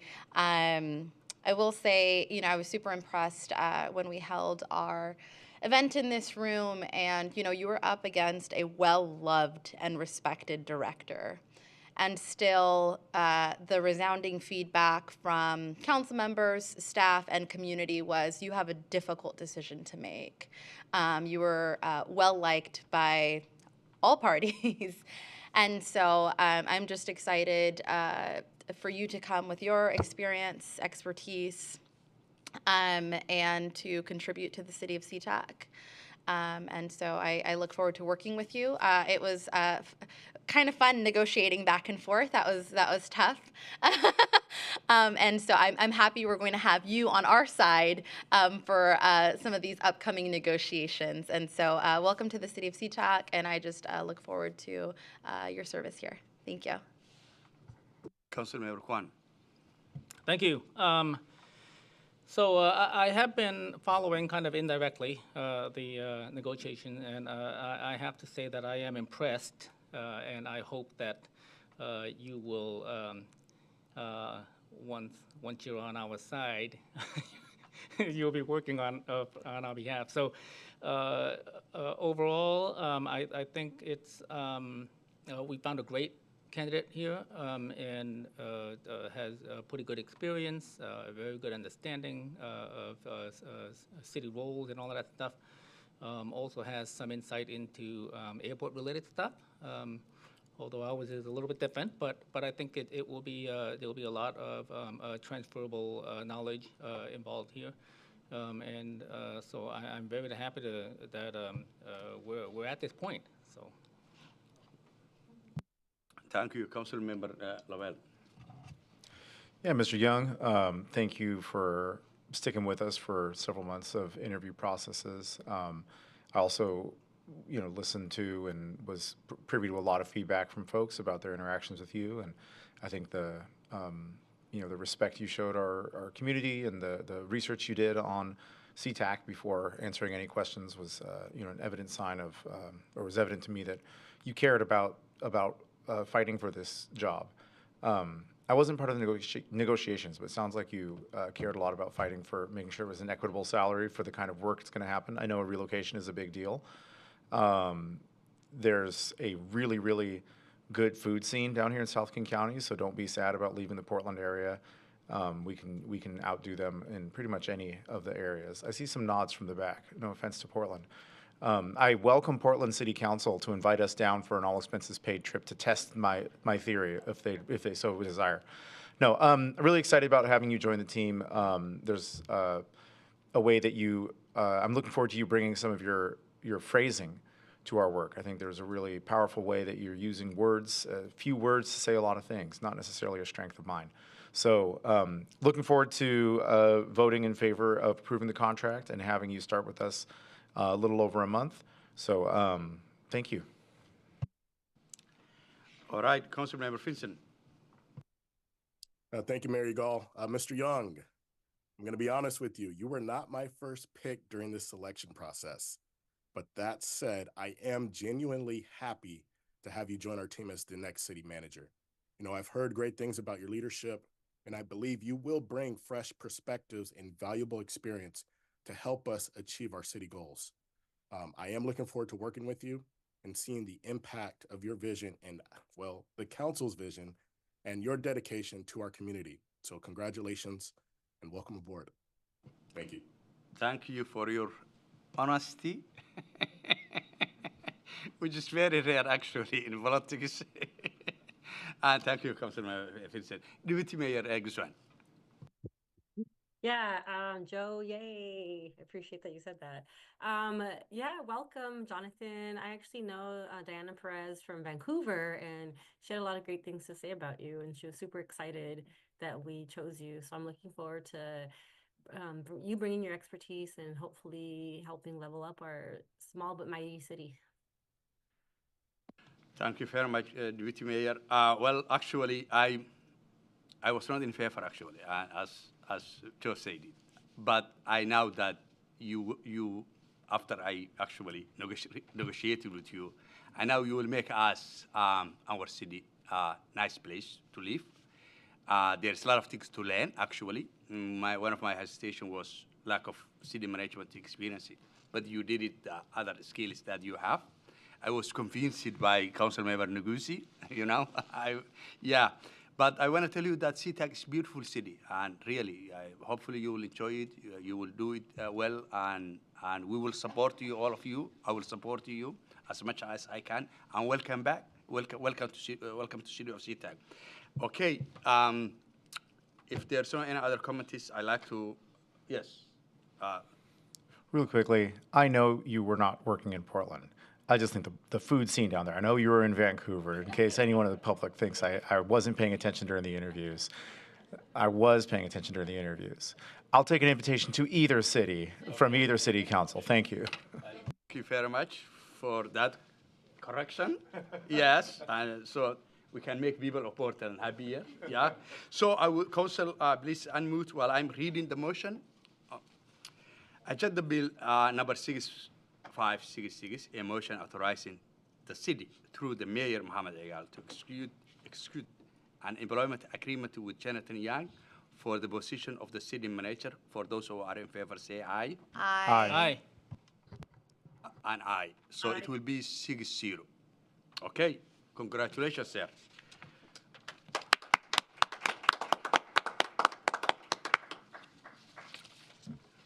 All right. The next item. I'd like to make a motion. So now that we've got this underway, I move to suspend the rules to allow a new item on the agenda related to the new city manager transition. Second. Second. Okay. So we have motion and we have the second. We need don't we need majority to suspend the rules? Well, there's no debate, and then you need to vote, and it requires 2/3 vote. Okay, thank you. Okay, sorry. Okay. So actually we have motion and we have second. Now it's the council committees. Or we suspended the rules. So right now you need to vote on whether to suspend the rules. Okay, all right. Okay, so let's vote it. I will start the finishing. Yeah. Okay. Negusi. I will entertain. Yes. Okay, Kwan. Yeah, I'd like to make a motion. So yes. And Lovell. Yeah, I'd like to hear what this is. Yes. Okay. And Deputy Mayor. No. And I will be no, actually. So you don't have supermajority, right? We only need 4 out of the 6. There's 6 people, so 4 is the. Enough. Okay. Okay. All right. So let's talk about it. Okay, so I move to authorize Jonathan Young to be involved in all aspects of the city's business following the execution of the agreement prior to the commencement date of his employment without compensation, and to have interim city manager Kyle Moore assist him to the best of his ability prior to the cessation of the interim position. The reason for this is to promote a smooth transition. That's my motion.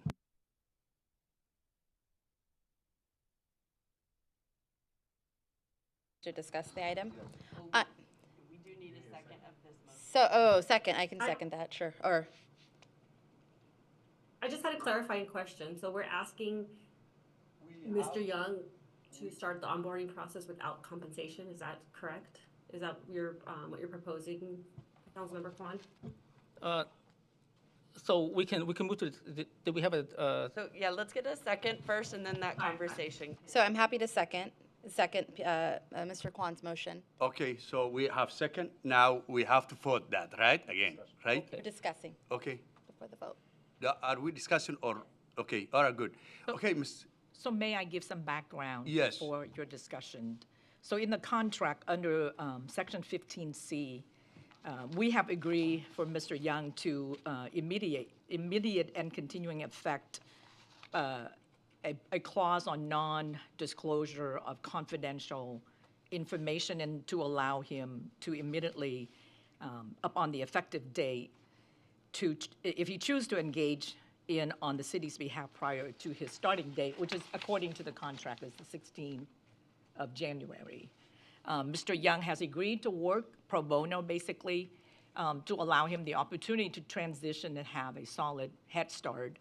And it's not really a full-time endeavors, but rather on a limited basis where he could participate in city businesses, the crucial meetings and issues, so that we could have, the city can benefit from a smooth transition from the interim position to the permanent position. And that is within the contract under 15C. Okay. So we have that clarification. I'm happy to expand on my motion. You make the motion, and so we will go at council comments. So now you can comment why you are filing this motion and what's the reason behind it. Okay, thank you. So a couple of reasons here. I have several reasons. One is we need to make sure that we have a smooth transition period. And historically, when our city hired a new city manager from a vacancy, we want to help them get on board and up to speed as quickly as possible so that they can hit the ground running, become accustomed to staff and all of that stuff. And so that's one for the smooth transition period. Number two, employee morale. We all know that employee morale right now is a little bit low, especially with the budget shortfall, among other things. We need to help our employees and Jonathan begin building relationships as quickly as possible. And then number three, my understanding that Jonathan has already expressed willingness to come on board and not work, but be involved with some of the stuff without pay, right? So that's that's free work. And in my experience, even in the private sector, when we have people who are at the director level or higher that are coming on board, oftentimes as part of the offer, they will offer to start as quickly as possible. Why? Because they want to become familiar with what they're going to have to be doing and ensure that the transition is smooth, right? And also, there's lower pressure that way, right? And everybody has more of a kind of like a get to know each other period, right? I myself have done this. I've taken roles at companies that are high level where I offered, hey, I'll start tomorrow, and just to get a feel for what's going on here and all of that, and so that I believe that basically free involvement here. It only benefits our city, our staff, and our council members as well, so we can also get to know each other, right? And then finally, the most important one, number 4, is the airport. The NEPA-SEPA is happening right now, right? We could use all the help we can get, but related to that is North SeaTac Park. Now, it is my understanding, and I'm sure you're all aware of this, with Dave Updegrove's moving up to the state lands commissioner, okay? His role, one of the front runners is Hamdi Mohammed, who we are involved with right now in the North SeaTac Park negotiation, and she can be gone within a matter of a week or two, depending on when that occurs. And so there is a timeline, and also we know that Port Commissioner Mohammed is favorable to SeaTac right now. We don't know what's going to happen after that fact. And I think that we need to move that forward as quickly as possible, make sure that Jonathan is familiar with what's going on there and be involved with that as well. So those are my reasons. Councilor Nguzi. Yeah, no, this was brought up during our negotiations, and I think that Mr. Young has shared that, and you can speak for yourself, I welcome it, that you're happy to support with the transition. I think that makes sense. I do have concerns, though. I'm hearing that I see the benefit, and the start date is as the 16th to start immediately. That's almost over a month of free work, right? You can factor in holidays and all these things. I'm curious about employment laws. I'm curious about workers' compensation. I'm curious about your transition from work, right? We didn't speak directly. We spoke to our attorneys. And so I do have questions and concern around that, right, because of the liability that it can hold for the city of SeaTac. That's my biggest concern, is just protecting the city. But of course, in terms of all the things that Mr. Kwan has shared, in terms of the transition and all the other things, those are all positive, really great, beneficial things to the city.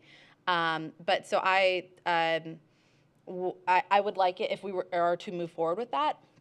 If the majority of the council is supportive of this idea, I would like to see a separate contract that outlines those specific concerns that I just raised around employment laws and workers' comp and things like that, and how that works, and time that you're willing to commit to the city. Though obviously there's no expectation, or given that this would be, as Ha said, pro bono. So I see the benefit. I want to understand the risks fully before supporting this. And also I'm curious to hear Mr. Young's perspective, as well as other council members. So I'll give it back to the mayor. Thank you. It will be beneficial if we can hear other council members before we hear Mr. Yan. So, Mr. Yan, glad to have you. I wanna call council member in Lavelle. Yeah, thank you, Mr. Mayor. This is intriguing, but I'm against it pretty fully after I've had a whopping 3 minutes or 6 minutes or whatever to think about it. There's a couple of reasons. First off, is I'm just in general not a fan of unpaid work. I think we should be paying people for the work they're doing. It's generous. But I think when you're here, I want you all the way here on the payroll. I'm actually concerned about morale and the impact of morale of bringing someone on at a time when a lot of our department heads are probably going to be taking vacation, right? There's a number of different religious, cultural, and spiritual holidays over the next month, particularly as we go through the end of December. And I don't think it's quite fair to folks who have already planned to leave, and now their new boss might be coming in and getting to know some other folks. There's going to be a bit of a weird dynamic there that I'm just. That's will be up to you to manage, right? And I'm confident in your skills that you could come into a weird dynamic and manage it just fine. I wouldn't have voted for your contract if I wasn't confident about that. However, I think it's best to set you up with the best foot forward by let us carry forward with the vision that our interim city manager, Mr. Moore, has dutifully and skillfully handled. Let's have one cook in the kitchen at a time for the city of SeaTac. And really, I think there's a part of it where we have no more council meetings. We have no more opportunities for the public to come forward and see you in action. I'm not a big fan of having a city manager doing a lot of stuff behind the scenes until the public has had a chance to be involved a little bit more also. It's a little bit of a kind of a sunshine law thing here. No, I don't think it's a law, but like a philosophy of keeping as much daylight on our interaction. I think we're going into an exciting period with your leadership. I want you to have the benefit of as much daylight on your skill set as possible, as much access for our senior staff, really up and down the org chart. I want them to be able to have you there. When you step in, you're commanding the full authority. They're getting to see how quickly you, with decision-making power, can grasp information, make decisions. This is what inspired me during your interviews. And I want us to benefit from that with a full-throated, fully implemented city manager. I get the appeal of having you start earlier or having it be for free. If I thought this was the right move, I'd say we do it today, and you're fully paid going forward today, and you have full decision-making authority. I don't like this idea of kind of a confusing authorizing environment, and staff not being here during your onboarding, who might typically be a key part of you understanding their scopes of work.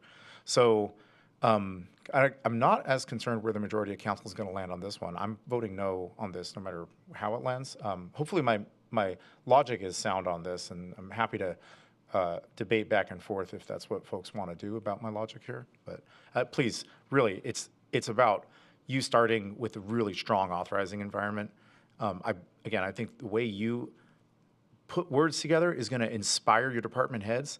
And if they're out for 3 weeks trying to burn up PTO before the end of the year, if they're trying to figure out family plans, if you're trying to figure out a move, I don't think that does it for us. So I want to see your leadership start with the kind of flourish that I think you're capable of. Thank you, Mr. Mayor.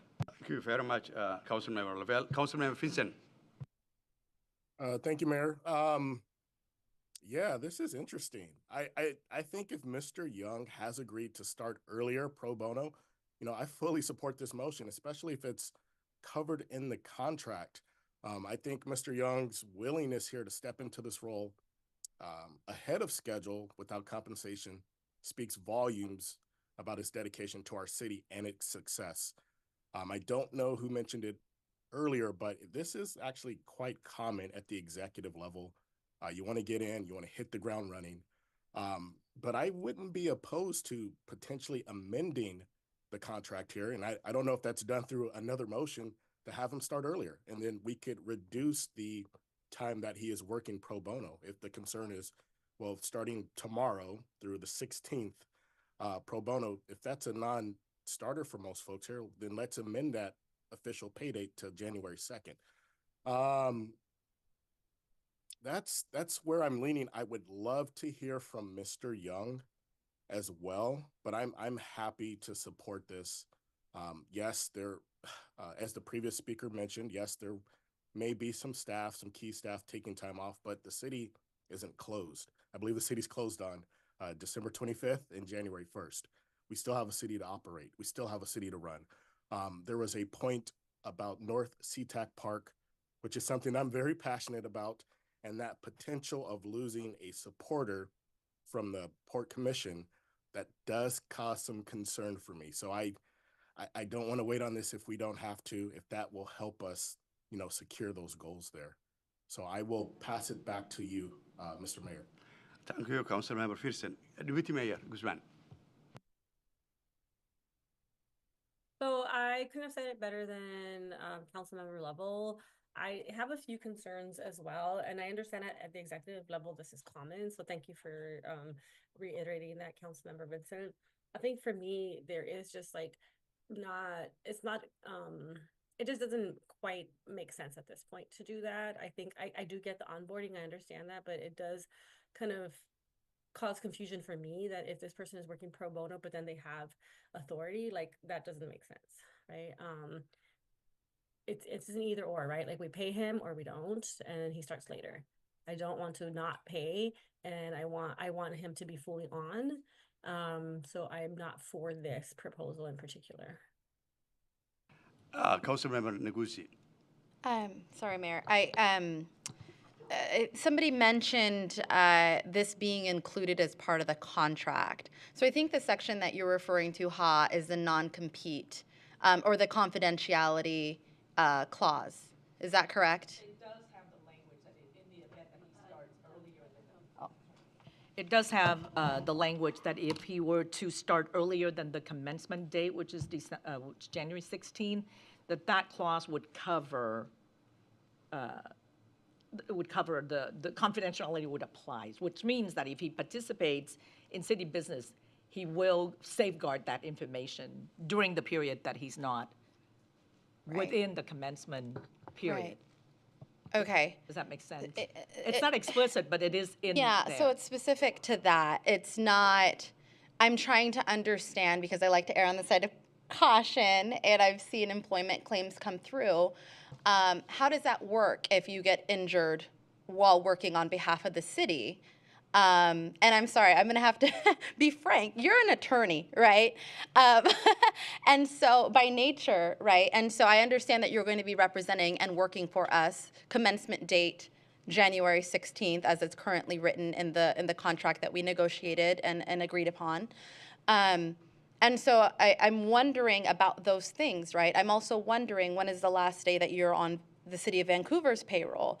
I'm wondering about the move and the transition period that you need for your family to make the move out here. And so I have a lot of, and I agree with a lot of what Councilmember Lovell said around, just having a strong footing. I know it's chaotic to move, to transition and dot all the things, cross your T's and I's and whatnot at your other job as you transition. And so, but my concern is around the safeguards around the city. And again, I'm not saying you have any ill intent or anything, but I have to be mindful around if you did get injured on the job, is that coming under, or is he covered under that?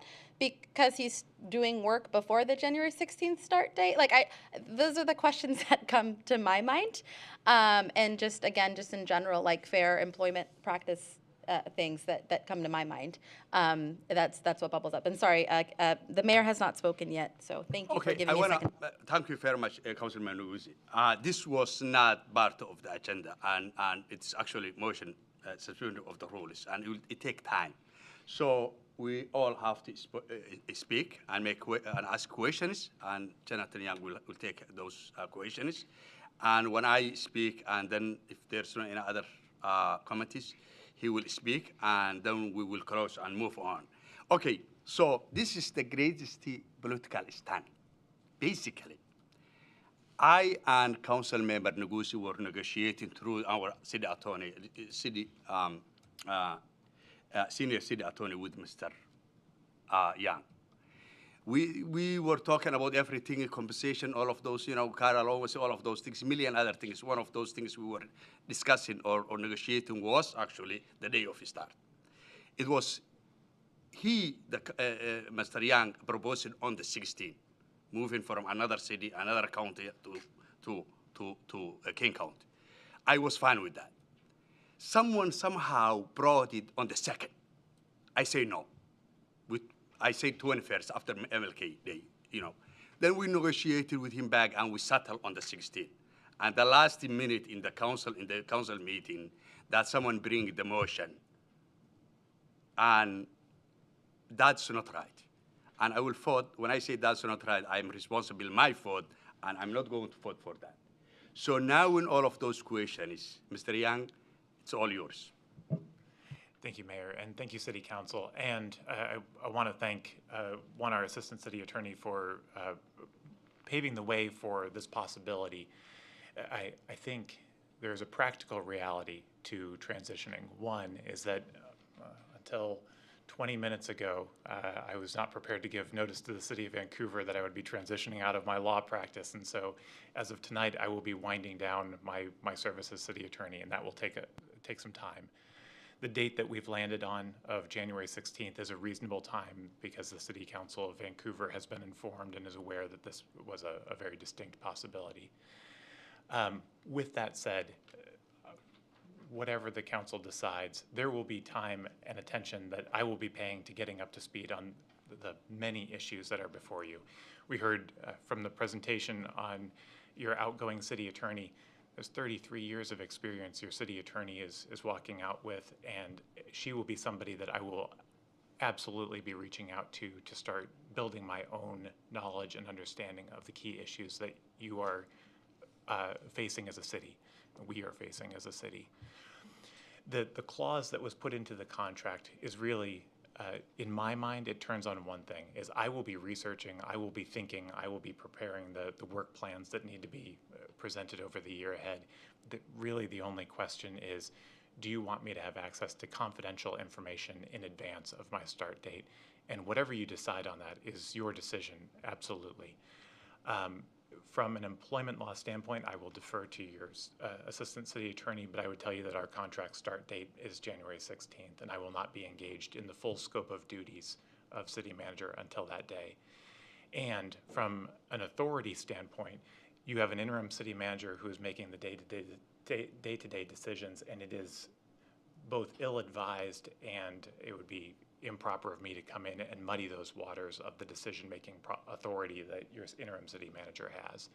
So the effective date of the contract of January 16th is when the assumption of duties will officially happen, and I will begin making decisions on behalf of the city of SeaTac.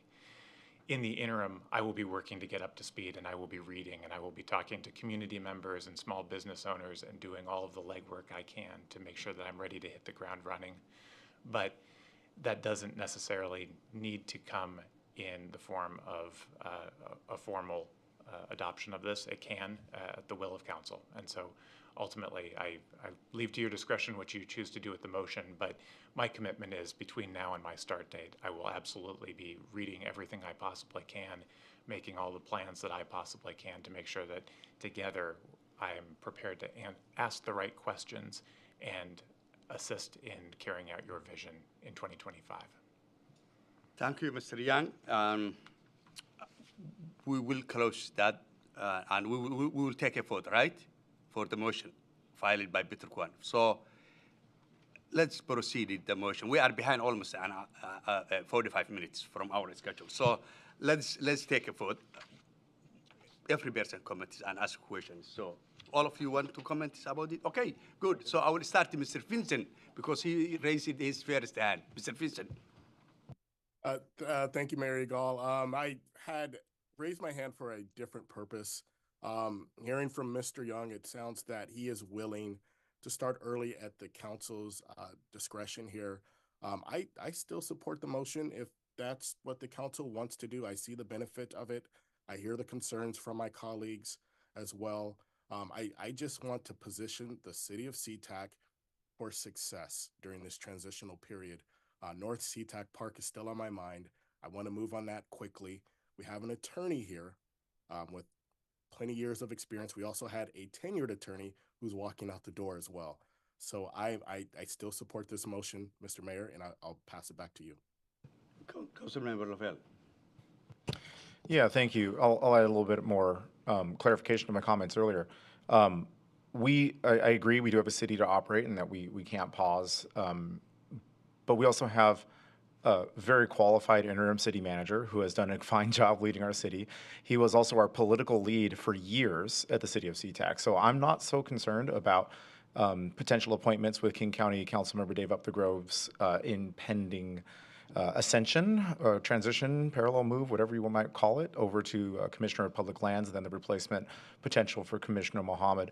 Mr. Moore, I think maybe you're getting tacit direction from council to chase this thing down as much as you can, regardless of what happens with the vote tonight and Mr. Young. We want to see this happen. Frankly, I think with the volume of things that we have going on in the city, it would be hard for you to be able to get useful information in time to take action on something like North SeaTac Part. I think I want our highly qualified staff, including our outgoing city attorney and our senior assistant city attorney, if we're going to focus legal attention on this, there are folks who we have empowered to do that, and we've encumbered you with that role, and I think that you're getting clear direction, or at least that would be my hope, is that you pursue that. I think we're in good shape leading our city. We have our budget that's just been passed. We have, we just have things in shape. You will have plenty to research without having access to privileged information. I don't think you're going to be any shortage. You're going to be reading FAA guidelines that previously maybe only Mr. Kwan had gotten to the bottom of as our kind of transportation, he's on the national, was NLC's transportation committee. There's plenty to read without having access to privileged information. That doesn't really help us make better decisions. And I'm going to reiterate, I just don't think it's as democratic to have you coming on board when your supervisors, who are sitting here or remote, are not going to be meeting. The public will not have access to you in the same way that they might normally. You are going to be the single most accountable. You're the single point of accountability for our residents, right? They have to wait every couple of years to vote me in or out, right? For you, they can come to us immediately and say, something is not going right. And I'm not so comfortable with you having access to all that stuff without them also having access to you, if that makes some sense. So I think if anything, I've gotten a little more vociferous and like I'm getting more riled up about like, no, take the time, make the right move. That timeline that was in that contract we just voted on was the right one. Also, just as a final caveat, the idea of amending the contract doesn't work for me also because it hasn't had public eyes on. We're talking about changing the start date of a city manager would be something I'd want the public to have. We already heard public comment tonight about the start date, so it's obviously something there are folks paying attention to. So I say I look forward to seeing you on January 16th in the official capacity, and I would like to see you do lots of good research in unofficial ways as you make your transition here. Mr. Kwan. Thank you. So during our interview with Jonathan, I recall that he mentioned that he would be available to start January 2nd. And when I saw the original contract, it's been since revised in the last, I think, 36 hours. It said January 2nd, and then it was changed to January 16th. Now, we've been searching for a new city manager for months. And here we have one that we agreed to bring on. And Jonathan has agreed to start ASAP. And January 2nd was the date. And so why would the contract change from the 2nd to the 16th, right? Now, Councilmember Lovell is talking about sunshine and all of that, right? So why would the change from the 2nd to the 16th when we have somebody who's willing to come on the 2nd then, or even earlier? Anybody have an answer to that?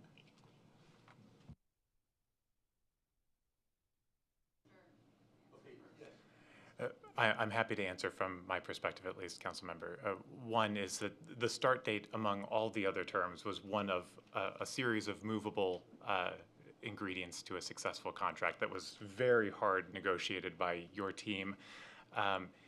Ultimately, I did express that January 2nd was not my preferred date. I did indicate that as a matter of deference and continuing relationship building with the Vancouver City Council, it's important to me that I navigate a smooth transition out of the city attorney role.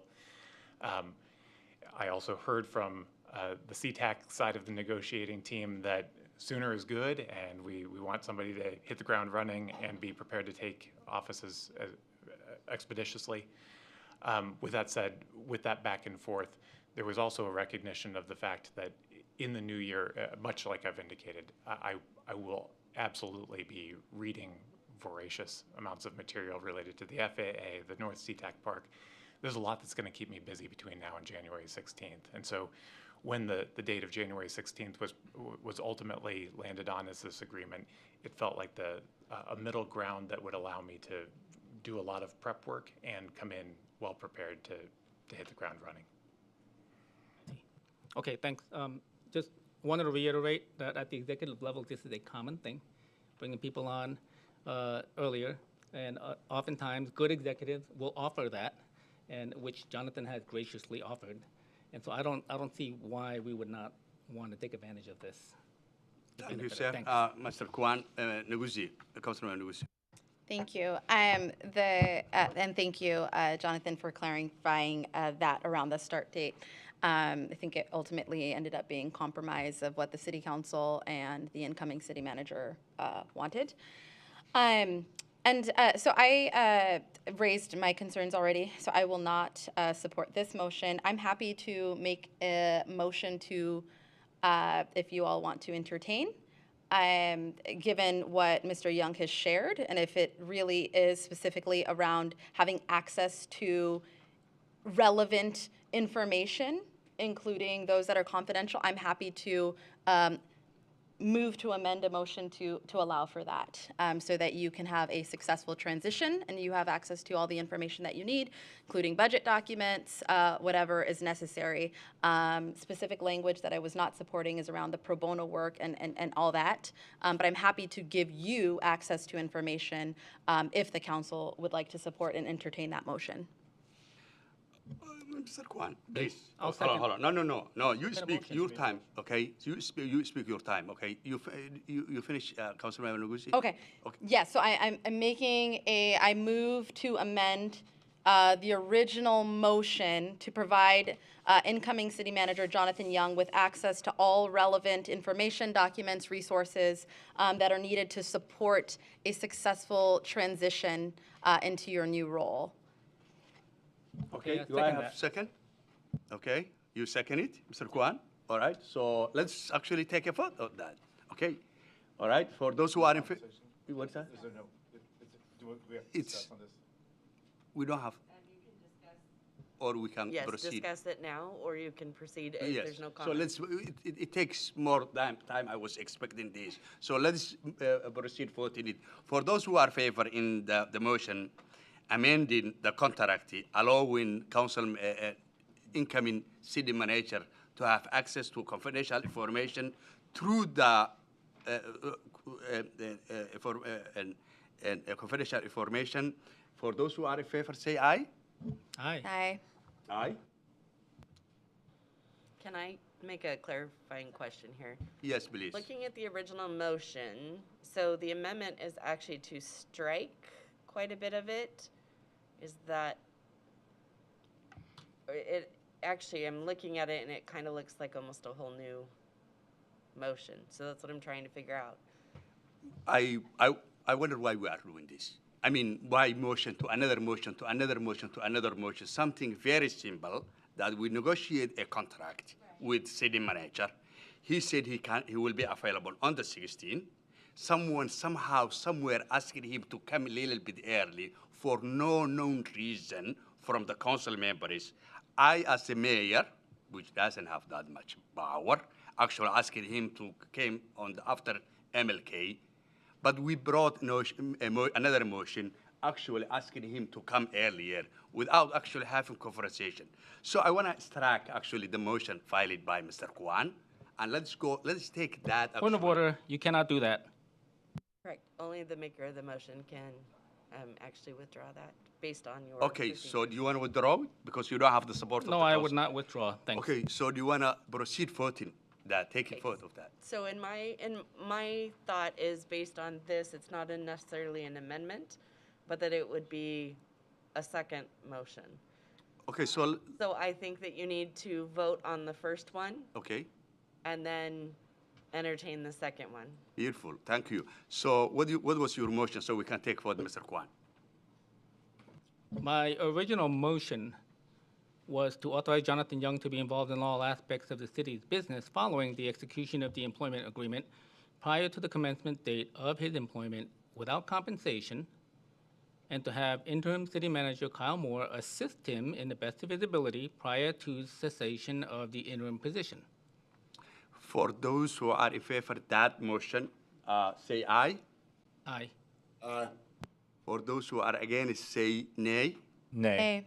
And I will be nay. So that's 4 against 2. Okay, so let's take the second motion filed by Council Member Neguzi. What's your motion, Ms. Yes. So, So it was seconded by Kwan. Let's see, to provide Mr. Young to have access to all relevant information to ensure a smooth transition. Was that? yeah. Information, documents, resources needed to ensure a smooth transition. So for those who are in favor of that motion, say aye. Aye. Aye. Aye. Aye. You abstaining? No, you're going to give me a second option, right? Uh, You gave me an option of saying aye. I'm waiting for the second option. which I don't We didn't have get it. to debate this one, so you might not I have picked don't up have on. it. I'm sorry. Yeah. Okay. So You don't have my vote on this, is what I'm saying. I'm going to say nay. So that I was gonna say nay too. You didn't ask nay, Mayor. You didn't give us the nay option. okay. You just asked for the Well, aye without I nay. will. Okay. I will repeat myself again. For those who are in favor, say aye. Aye. Aye. And aye. For those who are against, say nay. Nay. So it is different 2 and 4, which is broadly say that Guzman and Lovell are against it, and Igal and Kawan and Negusi and Vincent are for it. Okay, so let's wrap up that, and we'll move then. Okay. One quick comment. It's going to be hard to get you to take vacations. I'm trying to get you out of, just take your time, but no, don't take it personally. It's just about setting you up for success. Thank you, everyone, for entertaining the side comment. Okay, so we'll take the main motion now, right? You've already, the main motion was the, About so his, Councilmember Kwan's main motion failed, and then the second main motion was Neguse's. Okay. They were 2 separate motions. Okay, And so you're done with those. Next item. okay, beautiful. Yeah, I can't live without what I will say. Thank you, Mayor. Thank you, Council. Okay, so the next agenda bill, which is the main course of tonight, actually, is agenda bill 6450, an ordinance adopting the efficient Sea-Tac 2024 periodic update of the comprehensive plan and related development regulations as required by the Growth Management Act, RCW 36-70A, and adopting amendment to permit review procedures in response to the Washington State Senate Bill 5290. This will be total 30 minutes presentation and 20 minutes questioning. It will be from Chen Custer and Kate Kenny and Senior Planner Zach Shields. It's all yours. And Chen, it's all yours. Thank you, Mayor and Council. Happy to be here tonight. I think we are the main course, so we might have the meatiest of ordinance titles there that the mayor had to read. So I am Jen Kester. I'm your planning manager. I'm joined on camera with Kate Caney. She'll be leading the presentation. Also here is 2 more of your great long-range planning team, Zach Shields and Laura Stillwell. And so Kate's gonna present. And with that, I will turn it over to her. You will see me back when we get to conversations about rezones.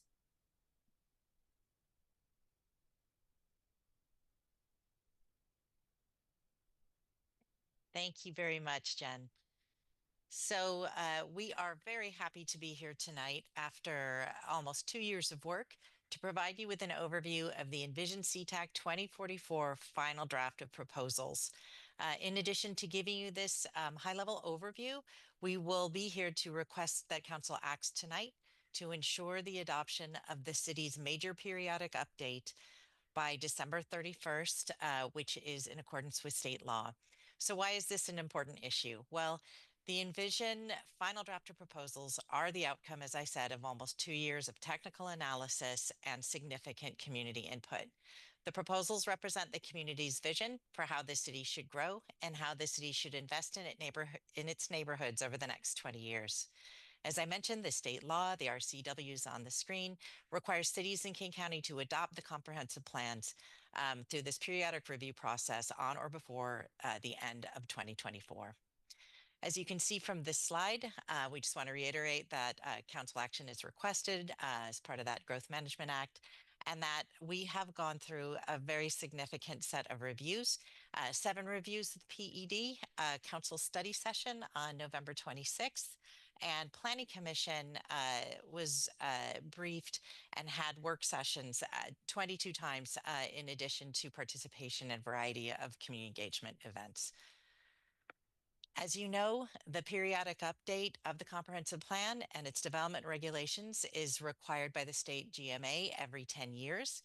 And the updates are needed to reflect new city priorities and state and regional requirements that have been adopted since previous updates. And in this case, the last major update was in 2015. This update before you, these proposals reset the 20-year growth and development policies for SeaTac from now through 2044. On screen, you see the key themes for updates that were integrated within the policies. The meta theme really was to increase access for opportunity for all of SeaTac's residents. The slide that you have in front of you identifies the 4 proposals that council established as the final docket in January of this year. The 3rd proposal, the City Center Sub-Area Plan project, was withdrawn from consideration through the Envision process, though it has benefited from this citywide perspective that the project has brought, and that City Center Sub-Area Plan project is anticipated to be restarted in 2025. In this presentation, we will provide highlights of key changes and updates proposed in proposals 1, 2, and 4. This slide presents the overview of the timeline and key project milestones we faced over the last 2 years. The proposals were really developed starting in the spring of 2023, and we started community engagement soon after that, and it continued in an ongoing nature throughout the project. In September, the public review draft, the first draft of complete proposals, was released. And in October, the Planning Commission held a public hearing and also made their recommendation. Those recommendations actually identified changes to the first draft that were integrated into a final review draft that was published in November of this year. That draft was reviewed at the November 26th council study session. In the council packet and the ordinance that is being presented tonight, a final draft of the proposals has been presented. That final draft does include a few changes from the proposal reviewed on the 26th, and most specifically are not only some corrections, but also some policy changes and some new information that was provided based on the comments we received from various state agencies. We've heard comment from the King County Affordable Housing Committee, Puget Sound Regional Council, and 2 state agencies. We have not yet heard from the State Department of Commerce, which is pretty unusual. We think they have a lot of periodic updates that they are reviewing. Because we haven't received comments from Commerce, it may be the case that in 2025, the city will have to respond to any substantive comments they identify. This slide provides an overview of the robust, inclusive, and continuous community engagement undertaken in the project. And I just want to stop to thank the community members who attended public meetings, focus groups, filled out online surveys.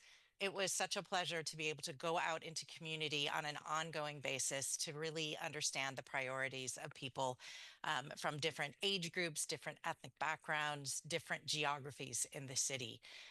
Staff very carefully considered everything we heard, and much of those comments were incorporated into the proposals that you have before you.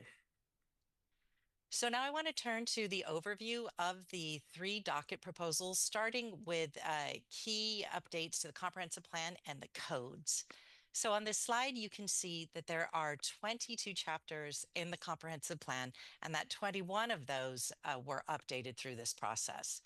On the left-hand side, you see the Volume 1 chapters, the elements that include the city's goals, policies, and at the end of each chapter, the implementation strategies that identify areas where there may be code updates that are needed for council consideration, or maybe programs or additional budget to take care of implementing the policies and goals in Volume 1.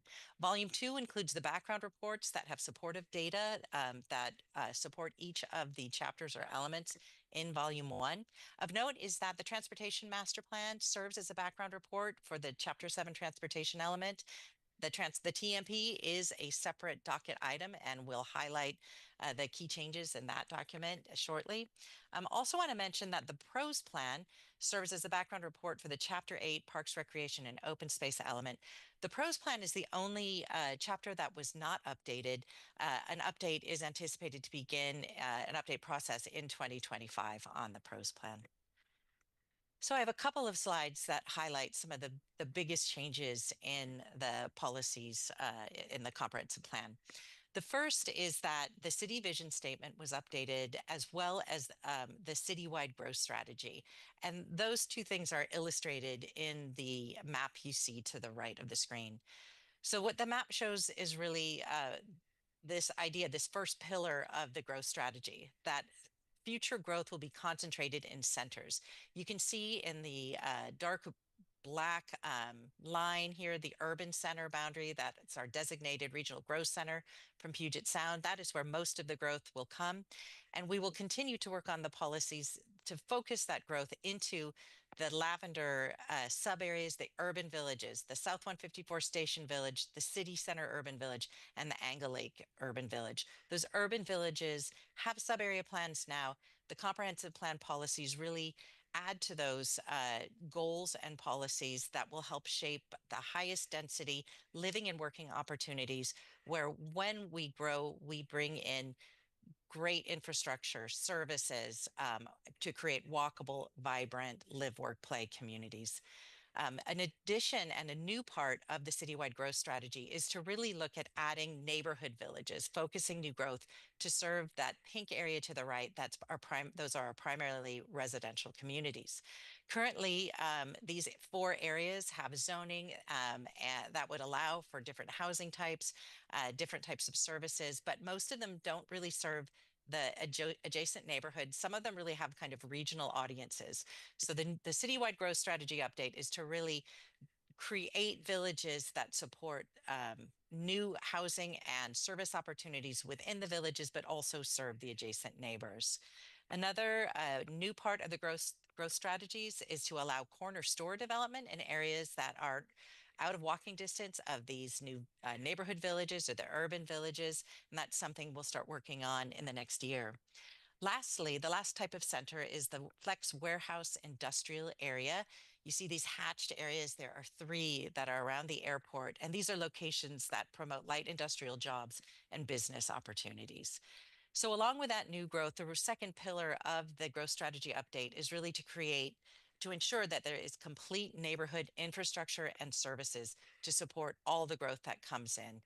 And that is a citywide commitment so that equitable infrastructure and services are provided to all our communities as they grow. The second set of really significant policy changes really are part of the housing and human services chapter focused on housing. And the policy updates that we talked about over the last several months had mostly to do with promoting diverse, affordable housing for all income levels. One major change is to provide middle housing opportunities in areas that have traditionally been single family neighborhoods. So that is, in relation to that statewide law in HB 1110, also the increase in the number of accessory dwelling units, also basically considered a middle housing opportunity. This is a big change not only for SeaTac, but also for the state, and this comprehensive plan opens up that opportunity. Other key housing changes include policies to preserve existing housing, create new housing, support emergency and supportive housing, and also to recognize the local history of racially exclusive and discriminatory land practices. This is part of a regional effort to understand these things, and also to really focus on trying to prevent the displacement of our current residents. So it's a big task list, and there are a lot of great implementation strategies that we will be bringing forward to Council over the next months and years. Now I want to turn to the code amendments that are part of this package. There are code amendments related to implementing that new city vision and growth strategies, new zone names for things like the urban villages and the neighborhood villages. There's also changes that support compliance with the Growth Management Act and those recent middle housing and accessory dwelling unit laws, as well as others. Updates to the city supportive housing, supportive transitional emergency housing. It's called STEP housing now. It's an acronym that I'm trying to learn that you'll hear a lot about in the next several years. Additionally, there is the update to SeaTac's multifamily tax exemption program, the MFTE. And there are two major types of changes: updates to project eligibility standards, including lowering the minimum unit amount of projects that are eligible for MFTE from 20 units to 4 units. And another category of changes dealing with a new allowance for extensions for projects receiving an initial 12-year exemption. We have the 8 and 12-year exemptions. So those are the MFTE project update highlights. Also, not part of the Envision project necessarily, but a state requirement is to update the permit processing codes that we have in SeaTac based on Senate Bill 5290, and those proposals are part of this package. So now I'm going to hand off to Planning Manager Jen Kester. Thank you, Kate. So more key changes as part of the Envision project relate to actually zoning on the land.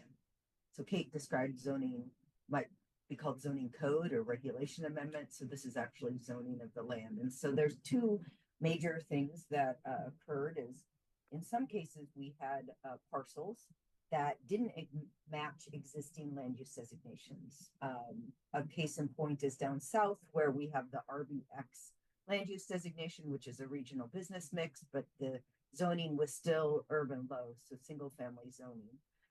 State requires us to be internally consistent. That means our zoning district map and our land use designation map needs to be consistent with each other. And so this is something that has been on the work program for many, many years and is being resolved through this project. The other set of amendments changes to the zoning map relate to rezones to support our villages strategy. So both in the urban villages around, particularly in the city center area, but also in our neighborhood villages around McMicken Heights and around currently City Hall. So the map that you see there, and we'll be providing an updated to this handout, is shows all the parcels in green in which the current zoning has changed.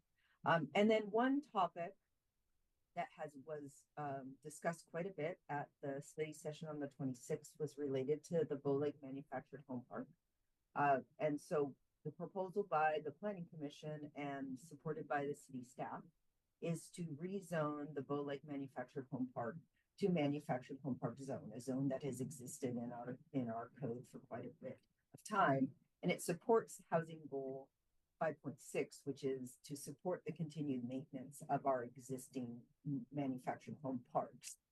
That has been in place for a while, since the last update to our comprehensive plan in 2015. 2 of our manufactured home parks have closed. And so with work with the Planning Commission, it was recommended to utilize our existing manufactured zoning and zone our last remaining manufactured home park. Next slide, Kate. So this slide shows on the left what the current zoning and land use designation is for the Bow Lake Estates Manufactured Home Park. It is currently urban high zoning, either 900 or 1800. That relates, the 900 and 1800 relates to the amount of square feet needed for one unit if you were to do a gross density calculation. The current land use designation is, there's 3 different ones. So this is one of the sites where the land use designation, the zoning are not internally consistent with each other. Moving forward, the proposal from the city, your city planning commission and supported by staff is to change the zoning to manufactured home park, so all the parcels related, as well as change the underlying land use designation to urban residential medium. That is the land use designation that's implemented either by urban residential medium zoning or the manufactured home park zone. And this change is consistent with that policy that was shown on the other slide.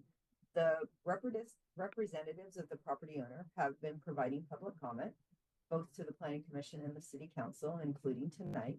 I do want to acknowledge that they oppose this change. I would like to note that due to the breadth of the proposed changes in the ordinance, both to meet our growth strategies and a middle housing law, the current zoning you see on the left and the designations will no longer exist if this is adopted, meaning those terms no longer exist. There's a new nomenclature for our land use designations and our zoning.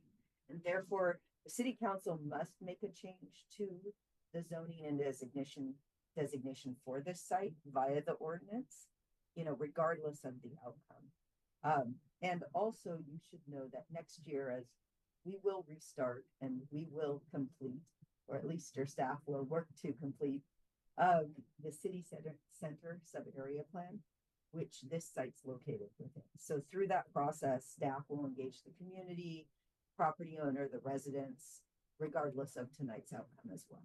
So next slide. So after the November 26th meeting, where we presented 3 different options to you, we met with the representatives of the property owner. And the purpose of that meeting, it was December 5th, was to discuss those 3 rezone options. We wanted to understand as your staff what the representatives thought of those 3 options so we could come back to you and provide you some input, or at least provide you maybe a more refined option. So I feel like the meeting went well, and we agreed on the 2 options shown. And these are consistent as far as I can tell from the property owner representative comments tonight. So option 1 is to retain the Planning Commission's recommendation. So what is shown in the ordinance before you. This would maintain the zoning of manufactured home park. This is staff's preferred option. This is what we feel is most consistent with the policies in the comprehensive plan. This is the option that the Bow Lake community owner is opposed to. Option 2 would change the land use and the zoning to be equivalent to the current zoning. So the current zoning is the urban high 800 or 900 or 1800. So it would move to an urban residential high land use designation and zoning. This is what the Bow Lake community owners preferred option. We, both the city and the community and the representatives of the owner, agree that with either option, we'll continue to engage in conversation next year. There'll be further study and analysis regarding the sub-area plan and considering its impacts to the community, both the residents and the owner. I do want to note that we received 2 separate requests from 2 council members for staff to draft a motion to amend the ordinance before you tonight to implement option 2. Those council members were separately provided those drafts prior to the meeting, and I'm prepared to walk through the motion to amend later if the council wants to direct. So next slide, Kate. So still on the topic of rezones, there are proposed rezones for 30 parcels owned by the port. Through our interlocal agreement with the port would normally, if they bought property, go through on their own accord our process to amend the comprehensive plan and do a rezone. However, when we identified this in 2021, the 30 parcels that the port had now owned, we knew we were going to start this Envision SeaTac 2044 project. And so we jointly agreed that we would include those 30 parcels into this process so that there would not be a separate process. Staff reviewed these 30 port-owned parcels where they were at and had no concerns. So with that, I will turn it back over to Kate to walk through the other docket proposals. Thank you. So the second proposal I wanted to talk about is the Transportation Master Plan update. So the TMP, as it's called, is, as I mentioned, a functional plan, or it serves as the background report to the transportation element, but it's also what we call a functional plan. It is more detailed than the transportation element and identifies some key project and financial information. The TMP is being fully replaced. The last time the TMP was updated was in 2015 with the last major comp plan update, and that is the same process that is being undertaken as part of the Envision process. There are a lot of great things that happened as part of the TMP in and of itself. Some key things are re-baselining existing conditions, updating all the data we have on our existing transportation system and adjacent projects coming from other locations, cities, agencies, new forecasting systems, and a significant update to the city's travel demand model. This was updated in a joint process with the Port of Seattle and for the airport's uses as well.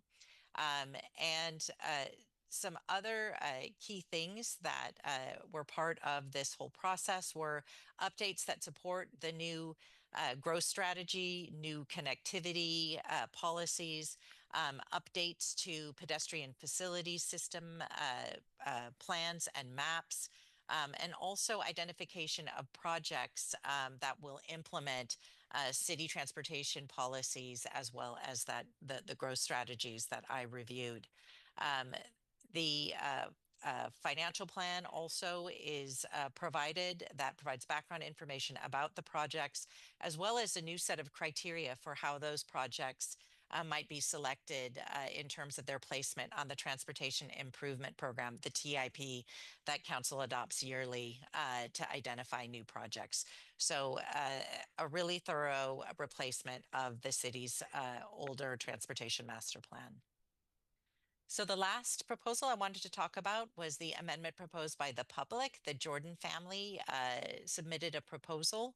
To the right of the screen, you can see 4 parcels along Military Road South in the McMicken Heights neighborhood, just to the north of Scott Plaza and Safeway. The proposal the Jordan family had was to create a new zone, an urban high 450 zone that could be applied and rezone those 4 parcels to this higher intensity zone to allow more units than the urban high 900 zone that currently is a potential zone for these parcels would allow. The city met multiple times with the Jordan family and their consultants. It was a really great set of meetings that we had over the last year.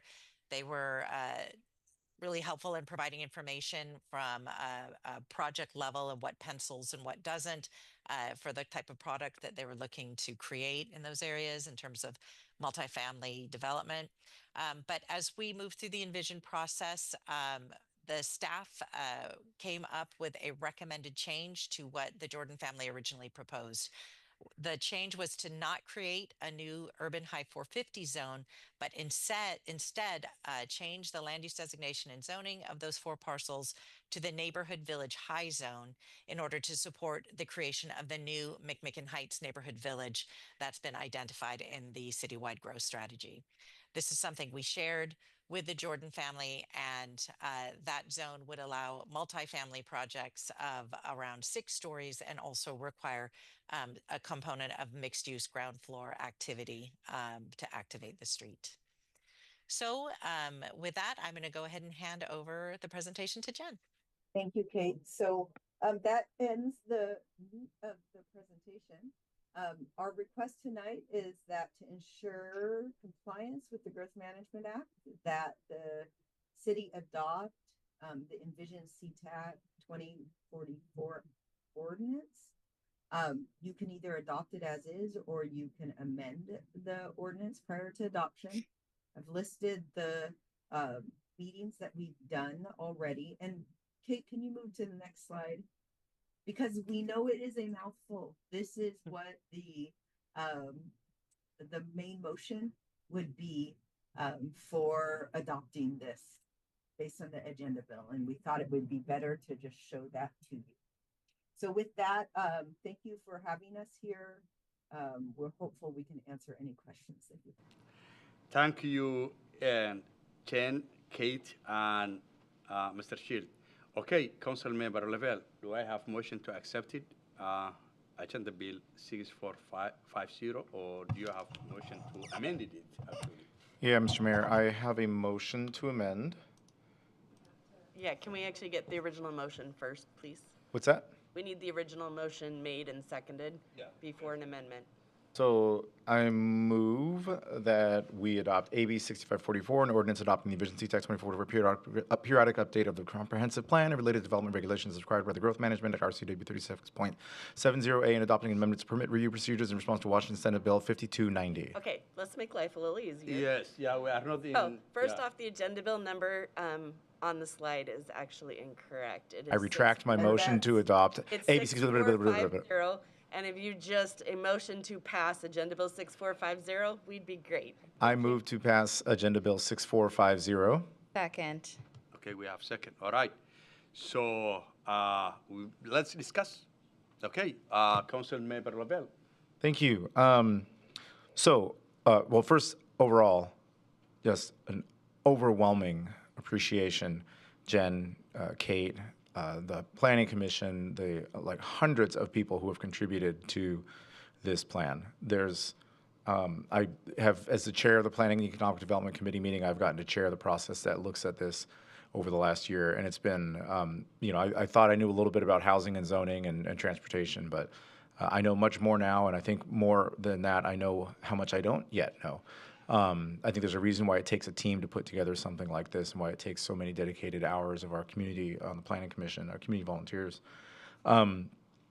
Ultimately, there are some questions that remain for me, really just around one part of it, which is around the Bow Lake manufactured homes. And for me, it comes down to a philosophical approach and inconsistency, in just, I don't believe in downzoning. I think whenever possible, we need to maintain higher density zoning. And I think it would be something that we could have chased down a little more, I might have pursued a little more chasing down on this if I didn't know that we have a good mechanism in place for addressing this exact topic next year. So with that, I think I'd like to make propose an amendment to, is that allowable here? Nice. I was offered language by our Director Maximum. Do you want me to read all of that? Jen, do you actually have a slide with the, yes. We actually have a slide with that. Kate, can you move? And maybe I didn't mess up the. Well, what do you know? And this is a very lengthy motion. We did, I know they reviewed it first, and I even asked, and I know legal asked about doing it in 3 separate motions, but the need for one was so all of this needs to be done together. So it is very lengthy. I'm okay with you not reading it in detail if it's there for everybody to see. And the mayor, you don't need to read it again. We've got it up here. Well, and so I think what this shares consistencies with option 2, if not in substance, all the consistencies with option 2 that were presented by staff are here. And so I move to amend the motion to adopt the Envision SeaTac 2044 ordinance to amend the comprehensive plan levy land use map, and amend the zoning map, and amend the comprehensive plan as presented on the slide. Second. And these will be available to the public, I think, right? We got a second. I'll be quiet. Council members and Nguzi. Oh, okay, I could go first. I too had questions around this, and I do support this amendment. I think that it makes a lot of sense to wait until next year to have this discussion. I don't think we've had enough engagement around this item. I think that if we're going to review the city sub-area plan, which includes Bow Lake area, we will have an opportunity to discuss this anyway. Additionally, as part of the comprehensive plan, there was a reference to a 2000 Bow Lake joint use facility study. It was on page like 543 of one segment of the 3-packet, 2,000-page packet, whatever. And I haven't had a chance to review that. I don't know that anyone has access to that document. And so I would like to review that alongside the other documents, alongside the conversations around the city sub-area plan next year. I don't think there's any harm in waiting. I think that Bow Lake folks,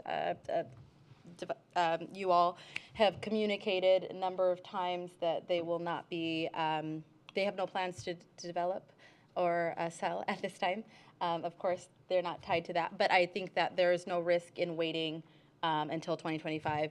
And at that point, I believe it's a great opportunity as we're looking at all the documents comprehensively to see and identify the appropriate policies, land use designations, zoning, development standards around that property. So I'm good to support this motion and wait until 2025 to engage in further discussion around this topic. Thank you, Councilmember Nguzi. Councilmember Kwan. Thank you. So yeah, I agree. I think this is a good compromise, and we can always review this next year, which I'm sure we are going to do. I also want to point out that, Bow Lake Mobile Home Park, Bow Lake Estates has been there for a long, long time, and they're not going anywhere. And it's mobile home parks in Washington State are already regulated by the state. So if they wanted to do something, they already have regulations that they have to follow. And so, which gives, plenty of notice and all of that stuff. That hasn't happened. And every year I hear the concerns that, this is going to happen. Never happened. And I don't know how these rumors get started, but they seem to follow campaign years for some reason. And so I know that the current owners have spent a considerable amount of funds and effort to improve it. So it's actually better when I went back to visit than it was, just even like 2 or 3 years ago. So they're continuing improvements to this property. So I think this is a pretty good compromise, and I'm happy to support the amendment. Councilmember Filson. Thank you, Mary Gall. As the previous speakers have mentioned, we've heard very important feedback from the property owners regarding the proposed zoning amendments. I do believe it's critical to take, their concerns into account before moving forward. So I will be in support of Councilmember Lovell's motion here. All right, Deputy Mayor and Guzman. Yeah, I think this is definitely a situation where the community has come out who is directly impacted by this and has spoken. And I think it behooves us to definitely take that into consideration moving forward. And so I also support Councilmember Lovell's proposal or amendment. Okay, it seems to me that you have universal support, Councilmember Lavelle, right? So I will support this actually. Yeah. So next will be that we will go voting, right? We need to vote on this amendment. Okay. So let's vote amendment amended by Councilmember Lavelle, which says, do you want me to read all of them? Which I can, Yeah. Okay. Okay. So for those who are in favor of this amendment, say aye. Aye. Aye. Aye. Aye. Vincent. Aye. Aye. Beautiful. That will be 6-0. Okay. So the main motion. I believe there might be a second amendment. Okay. Is there a second amendment? Okay. I have an amendment I would like to propose. Okay, let's do it. Yeah, so I would like to motion for the Envision Sea-Tac 2044 ordinance to change the 8-year exemption program in Sea-Tac Municipal Code 3.85060, A Part 2, to require at least 20 dwelling units of multifamily housing to be eligible for the 8-year exemption, but retain the allowance for a minimum 4 dwelling units of multifamily housing for the 12-year exemption program in SeaTac Municipal Code 3.85060B. Which is now shown on the screen. Okay, now thank you very much, and Chen. So, okay, so we have motion. Do I have second? I'll second. Peter Kwan seconded. Okay, so let's start to discuss it. I will start the council member Vincent. Well, actually, the one who make the council council member Nguzi. Sorry. Yeah, so so I did a lot of thinking around this. We also received public comment around this. And the reason for my proposal is that the primary goal of the multifamily tax exemption program is to, one, increase housing supply, but also to incentivize developers to build income-restricted housing, correct? And in turn, we offer tax exemption for the housing piece of the development. At present, I have concerns around the effectiveness overall around the 8-year exemption. My concern around the 8-year MFTE is that it does not impose any requirements on developers. So the projects can be entirely market rate. So and I don't think at this point, I would like to evaluate its continued relevance and impact for our city. Do we need to incentivize developers to come and offer that tax exemption? So I think we need to have that discussion at a later time, so I'm asking that of staff. I think it is a desirable location to build, so I don't think, honestly, it's necessary. But at this point, we're only talking about the 4 and the 20, and so I would like to retain the 20 for that reason, because I don't think we need to further incentivize or decrease that unit requirement to incentivize folks to build here. I'm not, just to add to my comment, this is not part of the motion that I'm making, but I also want to request that we continue to bring applications before the council in the format of a study session prior to staff approval of all MFTE applications. This will allow for updates and discussions amongst the council members, ensuring transparency in the decision-making process. And once it is approved by staff, the details of the application could be shared at a regular council meeting as part of the city manager update. So rather than removing council from the process, I think it's important for staff to continue to move forward in an efficient manner, but I think it's also very important that we have awareness as to what's going on in our city. And so if it's brought forward before being approved as a project, as an MFTE exemption project, to be brought forward before the council would be great. So yeah, so I'm asking that we reconsider and retain the 20 minimum requirement for the 8-year exemption, and at a later time, reevaluating that entire exemption program as a whole. Thank you. Thank you. Councilmember Kwan.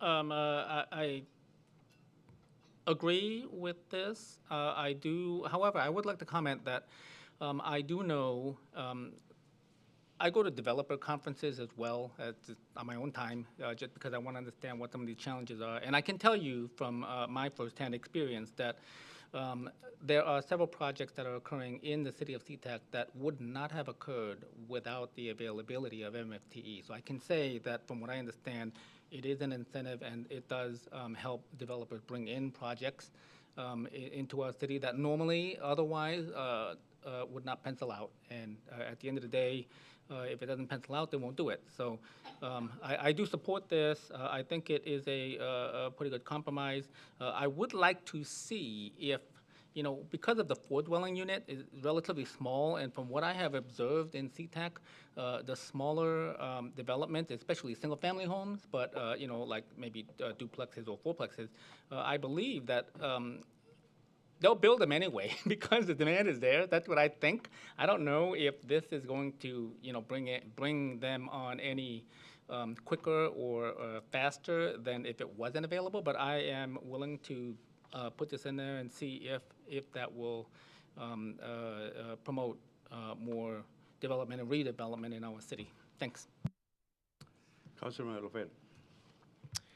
Yeah, this one. I thought about this quite a bit as well because, as a someone who attends housing conference or developers conferences as a housing developer through my day job, I'm generally a fan of anything that incentivizes housing development. Then on the other hand, as a progressive, I'm generally against tax breaks, and that's a little bit of what this is. This does distribute the burden to residents. I think it's kind of there's other things I have even bigger issues with as far as tax cuts that we give to corporations as a city, county, state, and nation.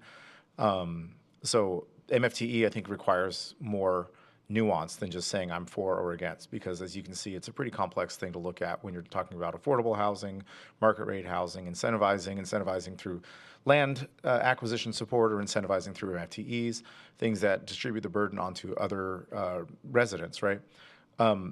So as I look at the amendment that Councilmember Neguse is proposing, I don't see an issue with this, because I think the development for the 4 dwelling units is really sparked by 1110, and I think the development of those units is going to occur without the MFTE. At least it'll start without the MFTE approval here. So I think I can support this. All right, thank you, Councilmember Lavelle. I see that our director raised his hand, and Ivan. Thank you, Mayor Gall, and I apologize if I'm speaking before any other council member here. I just want to note, I have heard concerns from the City Council, and so as far as the CED's work plan, Community and Economic Development Department's work plan, moving forward, we will bring the item back for further discussion, just in light of the comments. I think our thinking around the 4 units was really something that Councilmember Lovell just touched on, related to the new middle housing statute from Washington State, and just looking at how this could pair up. Certainly your staff supports the amendment. We did work with Councilmember Neguse in drafting this for your consideration, and I just wanted to share that we are hearing council, and we will follow up with further conversation if that's the will of the body. Beautiful, thank you very much. I can see that Kate have raised her hand. Kate.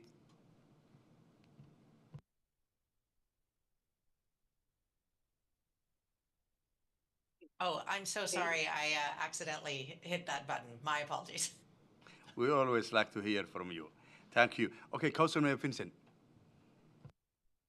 Hey, no comments here from me, Mayor Gall. I support this. Thank you.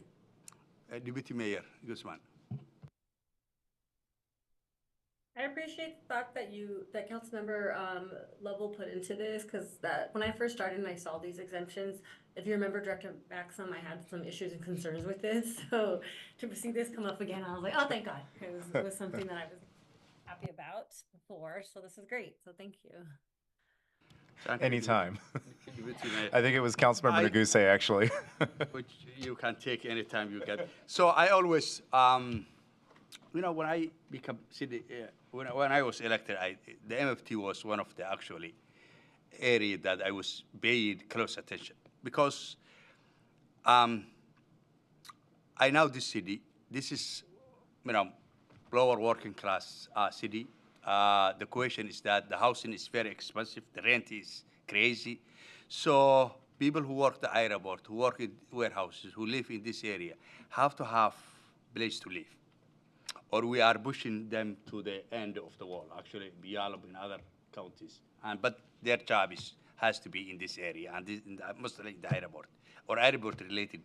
So I was always thinking about how to leverage our location, where we are. And the best leverage that we had was actually the MFT.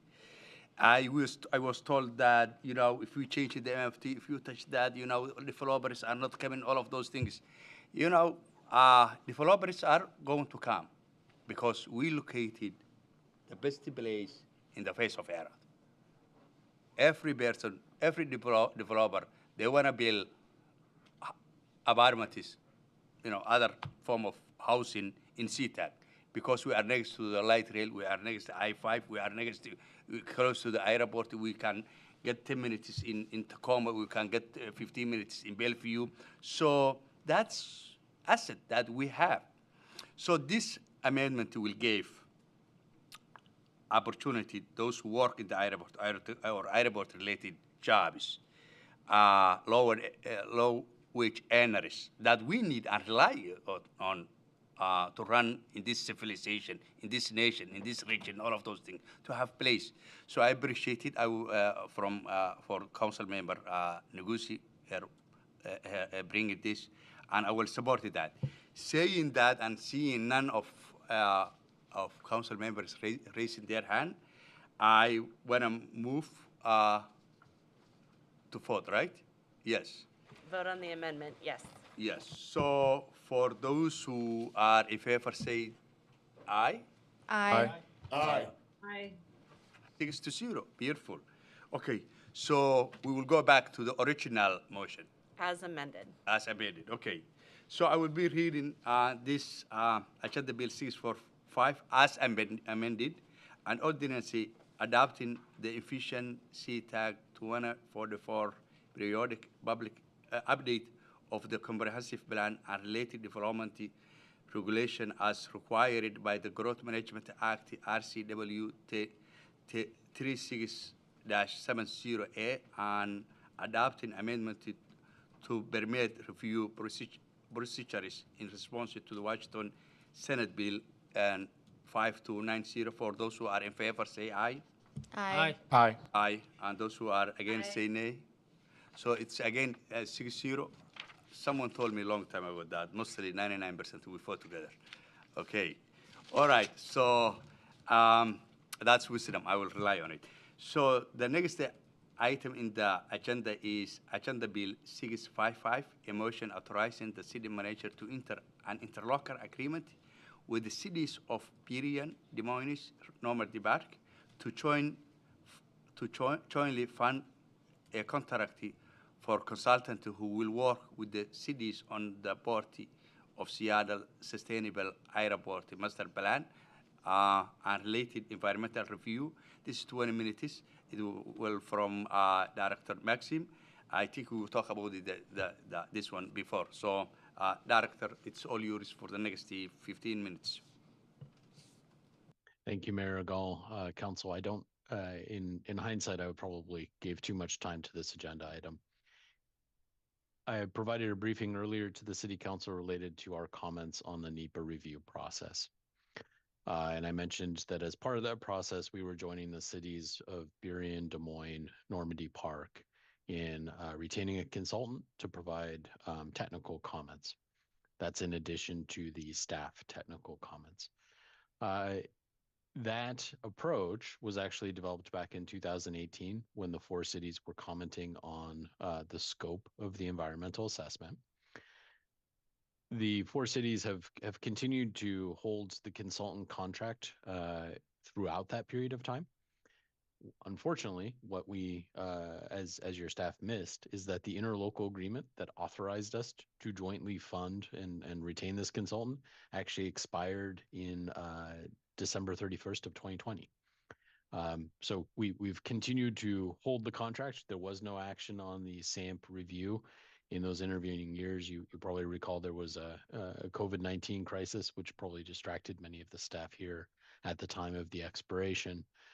That has since passed. And really the need to update the interlocal agreement to authorize this jointly held contract only came up when we contacted our consultant and started working with the cities of Burien and Des Moines to reimburse the consultant for their technical review work. So the interlocal agreement, which is included in your packet tonight, is the same interlocal agreement that the four cities entered into back in 2018. It is only been updated to include a new expiration date, and that expiration date would be December 31st of 2027. Because the original interlocal agreement has expired, we do need council authorization to enter into a new interlocal agreement. However, the terms are unchanged. I'm happy to answer any questions that the council may have regarding the interlocal agreement and request the motion from there. Thank you. Thank you, Director Maxim. Council Member Lovell, do you like to make a motion? I'd like to make a motion to adopt the interlocal agreement. Do I have second? Second. A motion has been seconded. Okay, discussion, Mr. Lovell. Yeah, it's a bit of an oversight there, but I think we've mitigated the impacts. I don't expect us to make the same mistake again. I don't have any questions or comments or issues with this. I'll be supporting the motion. Councilmember Noguchi. Yeah, I think this is good. I'm supporting it. My only thing is that in the future, I hope we would bring this earlier before our December 13th or whatever the future SEPA deadline will be. And so, yeah, I absolutely support this. Thank you so much, Director Maxim. Councilmember Kwan. I see this is necessary, and I fully support this. Thanks. Beautiful. Councilmember Vincent. I will echo just about everything my colleagues have stated. A question for you, Director Maxim, and for the city staff here. Are there any other agreements that need to be updated, or should we take a look at? I want this to be the last expired contract that we have to sign. Thank you. Thank you, Councilmember Vinson. So I'm embarrassed to have to bring this to the city council. It's not the approach I would like to take. I do have to say all of the staff that were involved at the time the original interlocal agreement was put together have since changed in all 4 of the cities. So this was something that truly just was not on the radar.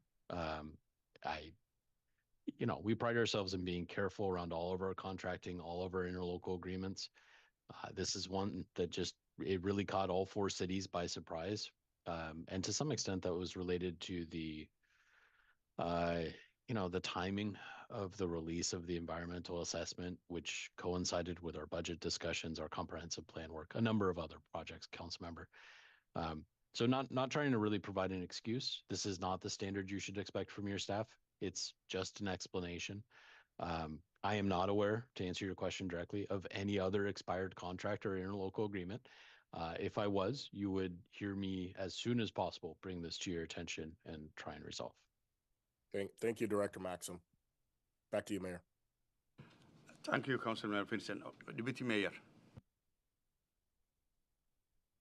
Right now, Councilmember Vincent, when you said back to you, Mayor, you sounded like a news broadcaster, like on the street. No, I don't have any questions either. I mean, we could, sit here and beat you up all day, but we won't because I know your standards are usually really high, and if this is the one, then you should have it. You're human, and it happens. So thank you. Well, I don't have any questions. I can see this was long meeting, so no questions, right?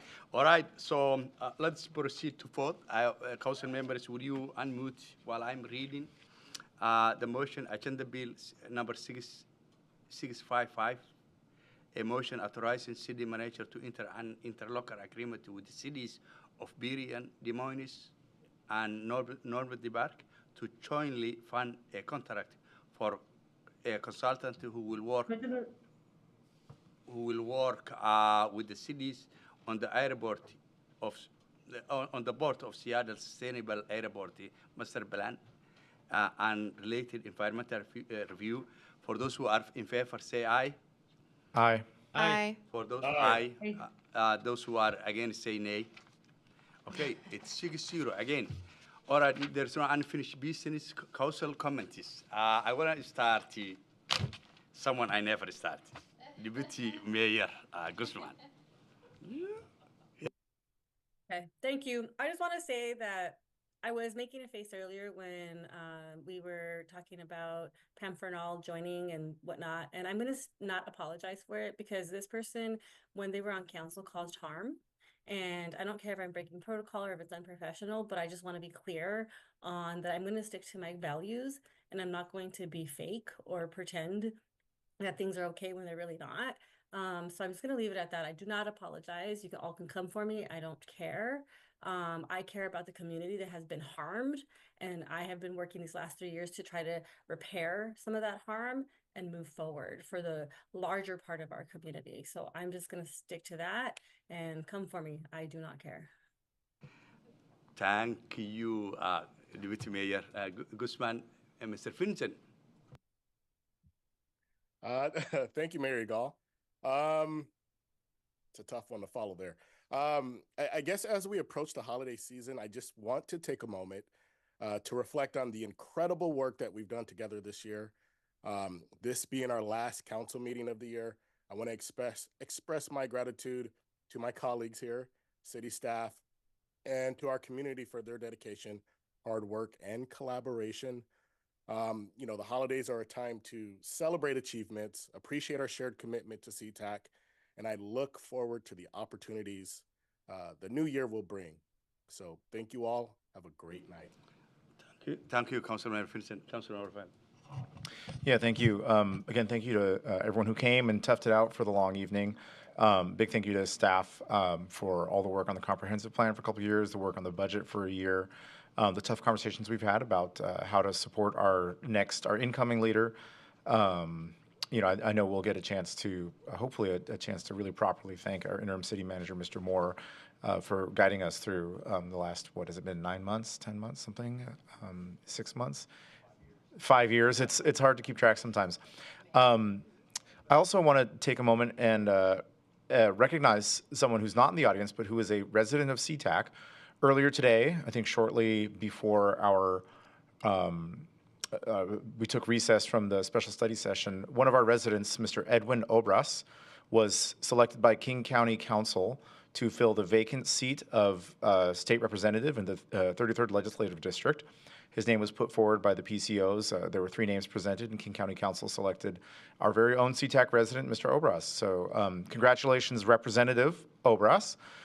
Similarly, we should be acknowledging that former Representative Tina Orwell, who is a longtime supporter of the city, is now State Senator Tina Orwell. So congratulations to both of them on your appointments. And thank you to King County Council for listening to community and listening to the 33rd District Precinct Committee officers who were duly elected in a fair process. Looking forward to working with our incoming new representative and new state senator. And of course, thank you to Representative Mia Gregerson for continuing her service. That's all for me. Thank you. Councilman Juan.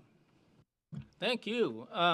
So want to make a quick announcement for an event this coming Saturday at 5:30 p.m. at Renton Vocational College is an event called the Battle of the Badges. This is a free event where our public safety vehicles decorate with their vehicles with holiday lights and stuff like that. And you can walk through there, check out all the cool vehicles, and the public can vote on their favorites.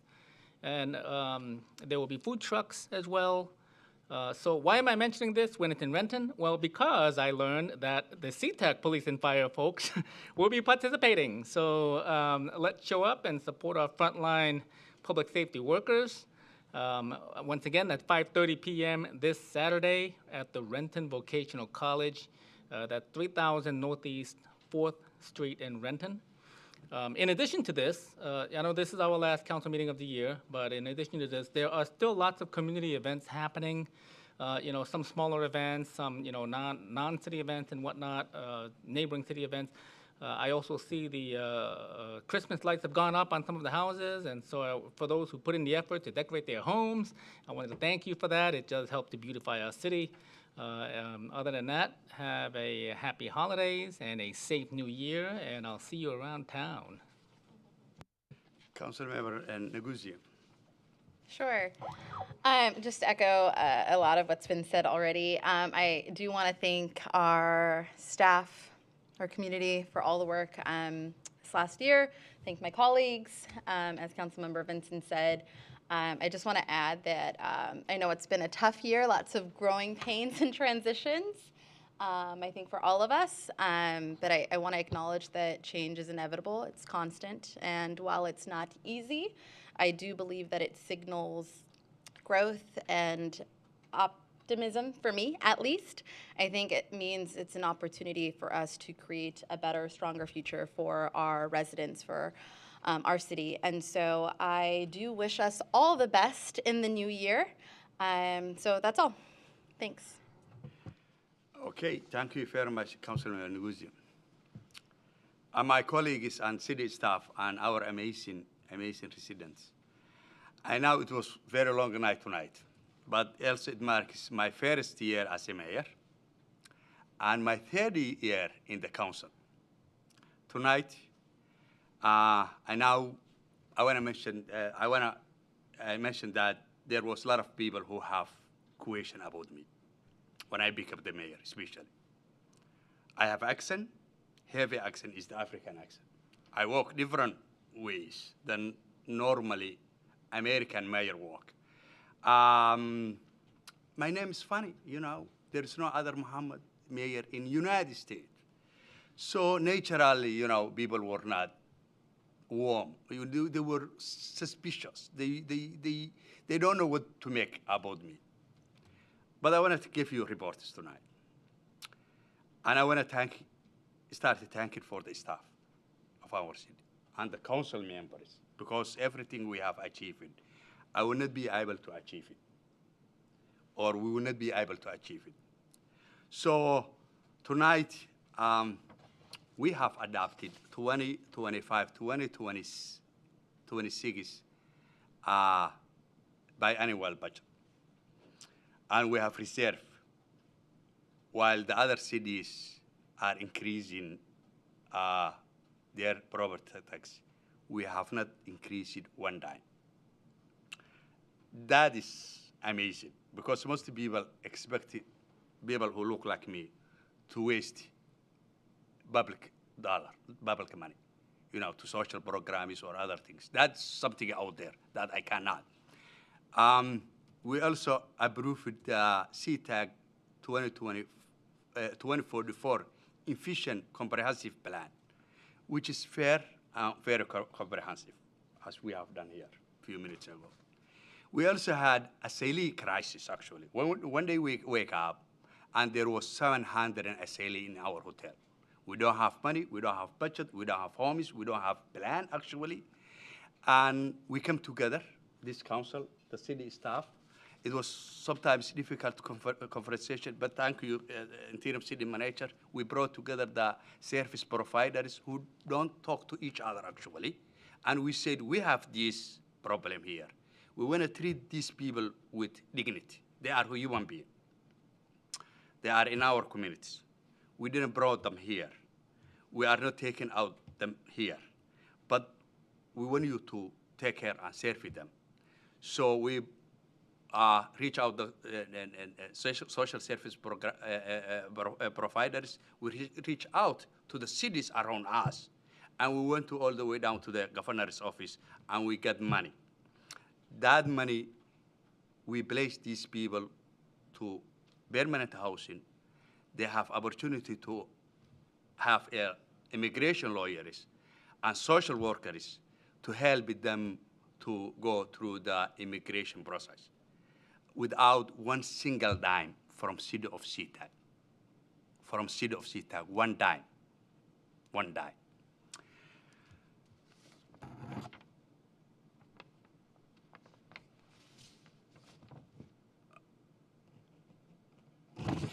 So we also hire an amazing city manager who will start on January 16. It was tough, it was long to find that person with that skills and willingness to come to our community to serve it. So that is what we have achieved under my first year as a mayor.